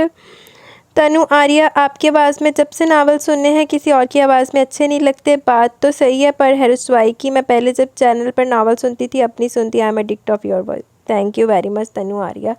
इंशाल्लाह मैं भी आपको मायूस नहीं करूँगी, आपको यहाँ पे हर टाइप के नावल मिला करेंगे। अबसार हैदर नावल बहुत अच्छा था। हम मुसलमान होते हुए एक यतीम के साथ बुरा सलूक करते हैं, किसी को आखिरत का कोई खौफ ही नहीं, बड़े ही लानती चाचा और ताया थे। बस यार, जिसको आखिरत का खौफ हो वो किसी के साथ बुरा कर सकता है, जिसको हो कि मैंने आगे जाके सब कुछ भुगतना है, बस इंसान बेज़मीर हुए पड़े हैं, क्या कर सकते हैं। बस अल्लाह पाक हमें जालिम और मजलूम दोनों होने से बचाए, आमीन। Thank you very much Absar Haider. Rose Art and Design, novel भी सुपर और आपकी आवाज़ super duper. Thank you very much Rose Art. Chaudhary Jatt, कसम से रीज आपकी पंजाबी बहुत बहुत अच्छी है, नावल जितना भी सैड हो हंसी आ जाती है। Thank you very much Chaudhary Jatt. बस ये मेरी नेटिव लैंग्वेज है शायद, इस वजह से। फरसाना चौधरी, क्या बात है आपकी पोइट्री की dear. Thank you very much, but poetry का क्रेडिट जाता है राइटर को, इसमें मेरा कोई वो नहीं है, मेरा हाथ नहीं है। Thank you Farsana Chaudhary. Shahreen Shahzadi, nice novel. Thank you Shahreen. Abu Bakar Shawal, nice novel. Thank you Abu Bakar Shawal. Ahmed Ali, nice. Thank you Ahmed Ali. Ayesha Khan, वालेकुम अस्सलाम। मेरा नाम फ़िज़ा है, अब शायद ही मैं आऊँ यहाँ। क्यों, खैरियत फ़िज़ा? हया ने दिल भेजे, थैंक यू हया। शुएब अंसारी, अल्हम्दुलिल्लाह मैं ठीक हूँ, आप कैसी हैं? नाइस वाइस सोने, thank you very much Shoaib Ansari. Umar Salam, आपकी वॉइस बेस्ट है, thank you very much Umar Salam. Shaimo, very good novel, thank you Shaimo. Fatima Umair, अच्छा रिस्पांस कैसे दें? अच्छा रिस्पांस आप ऐसे दें, वीडियो को शुरू से एंड तक देखें, वॉच करें, उसको आप कमेंट करें नावल के ऊपर, फिर उसके ऊपर आप नावल के ऊपर कमेंट करके मुझे अपनी राय का इजहार करें, जितना ना कमेंट कर सकती हैं वैसा कमेंट करें। और अगर कोई नावल सुनने वाला आपकी विसिनिटी में है तो वीडियो को शेयर भी कर दें, इस तरह से अच्छा रिस्पॉन्स आप दे सकती हैं। थैंक यू फ़ातिमा उमैर, कुछ अपने बारे में बताएं, अपना नाम, एज, अपनी फैमिली के बारे में। Are you married? नहीं अल्हम्दुलिल्लाह मैं सिंगल हूँ और नाम मेरा रीजी है। बाकी फैमिली मेरे साथ ही होती है। हम लोग फ़िलहाल सऊदी आए हैं, लेकिन अब ये भी दिन वीक हम लोगों ने घर वापस चले जाना है। और अपने बारे में सबको पता है मेरे बारे में, आप कोई ओल्ड वीडियो सुन लें। बाकी आपके लिए अगर मैं बताऊँ तो मैं एमफिल कंप्लीट करके अपना आई हूँ अभी यहाँ पे आने से पहले। अब वापस पाकिस्तान जाएंगे, देखते हैं क्या ज़िंदगी किधर लेके जाती है। Thank you Fatima Umair, best of luck for your channel. Thank you very much Fatima Umair, आपकी बातों की वजह से मैंने पूरा नावल सुन लिया, वरना मेरा मूड इतना अच्छा नहीं था और ना ही novel. Thank you for your love, आपने अगर बातों में सुन लिया तो। Ali Baig, very very beautiful novel, बहुत मज़ा आया रीड करके। Thank you very much Ali Baig. Ali Gujjar ने दिल भेजे, थैंक यू अली गुज्जर। साहिबा मलिक, वालेकुम अस्सलाम, अल्हम्दुलिल्लाह मैं ठीक हूँ, आप कैसी हैं? नावल बहुत अच्छा है, लड़की ने बहुत ही स्ट्रगल किया है, उसने जो भी किया अपने शौहर को सही राह पर लेकर आई। वैसे मुस्तकीम के साथ भी कुछ अच्छा नहीं हुआ, मासूमियत में मारा गया बेचारा। ये तो आपने सही कहा, मुस्तकीम के साथ बहुत बुरा हुआ था। Thank you Sahiba Malik. बाकी कुड़ी की स्ट्रगल थी, उसकी बीवी की स्ट्रगल थी जो वो राह रास्त पे आया। मुझे नावल बड़ा पसंद है। साहिबा मलिक, बहुत ही अच्छी स्टोरी है, फ़नी सी स्टोरी है, वजाहत के साथ, बिल्कुल अच्छा हुआ हुरिया ऐसे नहीं मिली। जब उसे जेबा ने ठुकरा दिया तो वो हुरिया के पास आ गया। सही बात है, बस उसने उसको फॉर ग्रांटेड लिया ना कि वो तो है ही है, तो ये बहुत अच्छा हुआ। अगर उसके साथ आ जाती थी कभी ज़िंदगी में, उसने उसको इज़्ज़त नहीं देनी थी। Thank you Sahiba Malik. Sara Khan, nice, very nice, thank you Sara. Shehreen Shahzadi, nice, thank you Shehreen. Zainab Sagir ने दिल भेजे, थैंक यू ज़ैनब। अली गुज्जर ने भी दिल भेजे, थैंक यू अली गुज्जर। लेविस सैलॉन, बहुत अच्छा नावल है, मैंने पहले भी सुना, आपकी आवाज़ तो कमाल। थैंक यू वेरी मच लेविस सैलॉन। बाकी जो गाइस नाम पूछ रहे हैं नावल का, वो डिस्क्रिप्शन में देखा करें, डिस्क्रिप्शन में होते हैं नाम, मुझे नहीं याद रहते नाम किसी के भी, तो इसका वजह से मैं डिस्क्रिप्शन में लिख देती हूँ, वहाँ पे देख लिया करें। Amina Wasif, very nice novel, thank you Amina. Rida Basi, nice novel, thank you Rida. Tayyaba Ashraf, आप ही ज़बरदस्त novel, thank you Tayyaba. Aliza Khan, my favourite character Mirha है, ऑब्वियसली सलार मिरहा का कपल। इनके बेबीज़ वगैरह भी एंड करना चाहिए था, बस जितना राइटर ने लिख लिया। इट वॉज़ ग्रेट नावल, जहाँ किसी कैरेक्टर के साथ नाइंसाफ़ी नहीं हुई, हर एक को फेयर शेयर मिला लाइफ से खुशियों का, और वो रूड के नाम पे जलील हीरो और कमज़र ससुरालियों को शर्मिंदा होने पे माफ़ी के बजाय मूव ऑन करना दिखाया, क्योंकि दुनिया में एक ही मट पे ख़त्म नहीं होती। सही बात है, या तो आपने बिल्कुल ठीक कहा। Thank you very much Aliza Khan. हया ने दिल भेजे, थैंक यू हया। किया हैप्पी एंडिंग है ना कपल कौन कौन से हैं? हैप्पी एंडिंग है जी, मैं दस दिनी हाँ कपलों का। हया ने दिल भेजे, थैंक यू हया। आमिर आरजे ज़बरदस्त, thank you Aamir RJ. Ayesha Khan वालेकुम अस्सलाम। By the way it's not necessary that you call मी आप मुझे तू तुम तुम्हें भी बोल सकती हैं जी, ज़रूर। थैंक यू आयशा खान, नहीं आप फ़ीज़ा हैं। आयतन सारी, आप इतना फ़नी नावल रीड करें कि ज़िंदगी के गम कुछ देर के लिए भूल जाएं। मैं ढूंढूंगी आयत, अगर तो मुझे मिला फ़नी नावल तो इंशाल्लाह मैं ज़रूर रीड करूँगी। बाकी एक दो हैं मेरी नज़र में, लेकिन उनकी मुझे परमिशन नहीं अभी तक मिली। मैंने राइटर को एक दो दफ़ा कांटेक्ट किया था, उन्होंने मुझे जवाब नहीं दिया। अगर तो वो हो जाए तो वो तो फिर तो मज़े हो जाए ना, बंदे का हंस हंस के बुरा हाल हो जाता है, लेकिन जवाब भी तो राइटर का आए ना। थैंक यू आयत। तनु आर्य, ऐसे भी लोग होते हैं जो दूसरों की बहन बेटी को अपनी बहन बेटी ही समझे, वैसे ही जी प्यार और इज़्ज़त दे। बहुत ही कम लोग होते हैं ऐसे। Tanu Arya, thank you for your love Tanu Arya. Devil brother, hi devil brother तो कमाल सी, सही नावल चुना आपने। तनु आर्य, पागल हीरो बेस्ड नावल। आहो पागल है सी ਇਹਦੇ ਵਿੱਚ, आहो पागल ही सी ਇਹਦੇ ਵਿੱਚ। थैंक यू तनु आर्य। आमरा तो फैल और ये पड़ा हुआ है, अच्छा जी। माज Afzal Ansari, very good novel, thank you माज अफजल अंसारी। सुंदस नायाब ने दिल भेजे हैं, थैंक यू सुंदस नायाब। तनु आर्य, बहुत ही बड़ी वाली लानत है ये बच्ची, कुछ घंटों की बीवी ने आते ही बच्चे संभाल लिए, आधी रात को कमरा किचन साफ़ कर दिए, यहाँ तक के कपड़े भी धो दिए। ये सब देखकर भी क्या किया उसने, गलत वर्ड यूज़ किया और बकवास कितनी की। सही बात है, जिस भी वजह से बकवास तो की है ना, भोंका तो था ये। Thank you Tanu Arya. तनु आर्या, बहुत अच्छा नावल था। आहद ने क्या नानी याद करवाई बाप को। लास्ट भी अच्छा था, बट लास्ट में अगर उनकी एक बेटी भी हो जाती तो बड़ा मज़ा आता। ये वाला नावल वाकई बड़ा अच्छा, मुझे बड़ा पसंद है। Thank you Tanu Arya. नाजिया फिरदौस, आपकी आवाज़ और पढ़ने का स्टाइल बहुत अच्छा है, thank you very much Nazia. साहिबा मलिक, बहुत ही अमेजिंग स्टोरी है। लोगों में आज भी बेटियों को लेकर ऐसी सोच है, मतलब बेटियों को बहुत समझते हैं, जबकि बेटियां तो अल्लाह पाक की रहमत होती हैं। बस यार लोग नहीं समझते, लोग कुछ अभी भी ऐसे हैं, मैंने देखे हैं, बल्कि देखे हैं मैंने। थैंक यू साहिबा मलिक, वालेकुम अस्सलाम। नावल बहुत ही अमेजिंग है, पर जैसे पर्सनैलिटी हीरो की शुरू में दिखाई है, बाद में इतना ही बुरा किया इस बंदे ने। स्टार्टिंग में बहुत ही अच्छा था ये बंदा। सही कहते हैं कि हर बार आंखों देखा सही नहीं होता, सही बात है, ऐसे तो होता है। Thank you Sahiba. Areej Habib, nice, thank you Areej Habib. Abdul Rafay, ज़बरदस्त नाइस नावल, मज़ा आ गया, थैंक यू अब्दुल राफे। एडे कमेंट पे मैंने पता ही नहीं, कमेंट से आते ही हो गए वैसे। चलिए, thank you for your response.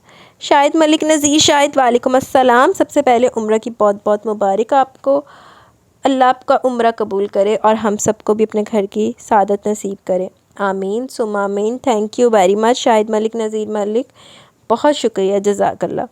और आपकी आवाज़ बहुत खूबसूरत है, जिस तरह आप इमोशन के साथ नावल रीड करती हैं। स्टोरी नहीं सुन रहे, लाइव देख रहे हैं, please please long novel read करें। मैं आपकी वॉइस में नावल सुनती हूँ, आपके रीड किए हुए नावल सलार मुर्तज़ा और ख़ास तौर दिलावर शाह और लीज़े जैसे नावल रीड करें, शुक्रिया। Thank you very much Shahid Nazir Malik Nazir. Shahid आजकल तो मैं वैसे लॉन्ग नावल ही रीड कर रही हूँ, हर 2-3 दिन बाद मैं लॉन्ग नावल डाल देती हूँ, तो इंशाल्लाह आगे भी पूरी कोशिश है। बाकी एक और लॉन्ग नावल रीड कर रही हूँ मैं, वो भी कंप्लीट नहीं हुआ, उसकी ऑलमोस्ट पता नहीं कितनी 3-4 घंटे की रिकॉर्डिंग उसकी पड़ी हुई है, तो वो जैसे कंप्लीट होगा मैं वैसे आपको दूँगी इंशाल्लाह। तो बाकी दुआओं में याद रखें, इंशाल्लाह लॉन्ग शॉर्ट दोनों ही साथ साथ चलते रहते हैं। अभी मुझे पता नहीं कितनी देर होगी रिकॉर्डिंग करते हुए, मेरा ख्याल 2-3 ढाई घंटे से ऊपर ही हो गया, 2.5 घंटे से ऊपर हो गया मुझे बोलते बोलते।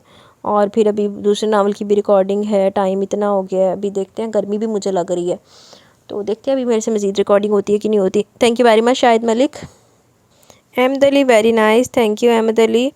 तनु आर्या, बड़ी सबक अमेज़ नावल है, thank you very much Tanu Arya. केड़ी वाली वैसे, हाँ जी वो बड़ी सबक अमेज़ थी, काफ़ी इंटरेस्टिंग और थी। तनु आर्या, यहाँ तो बाबा की भी गलती है, बिना जान पहचान अनजान आदमी से शादी करवा दी। सही बात है, अनजान आदमी बगैरत ही निकले सी। Thank you Tanu Arya. अनीस बानो हुरिया ने बहुत बेहतरीन फ़ैसला किया, बहुत ज़बरदस्त story, thank you dear, welcome, thank you very much Anees Bano. Kalbe Mustafa Awan, best ending I ever heard. Thank you very much Kalbe Mustafa Awan. Zainab Saghir, बहुत बहुत अच्छा, thank you very much Zainab. Lavish Salon ज़बरदस्त, thank you Lavish Salon. Asma Siraj dead, क्यों जी तुसी क्यों डेड हुए हो? Malik Malik nice novel, thank you Malik Malik ji. तो गाइज़ यहाँ पे कमेंट सेशन अपने इख्तिताम को पहुँचा। आज कमेंट्स भी काफ़ी लंबे हो गए लेकिन पढ़ने तो थे ना सबके। तो खैर कमेंट सेशन यहाँ पे अपने इख्तिताम को पहुँचा। कैसे लगा आपको आज का नावल? अपनी राय का ज़रूर इज़हार कीजिएगा। इंशाल्लाह जल्द मिलेंगे न्यू नावल के साथ। तब तक के लिए अपना बहुत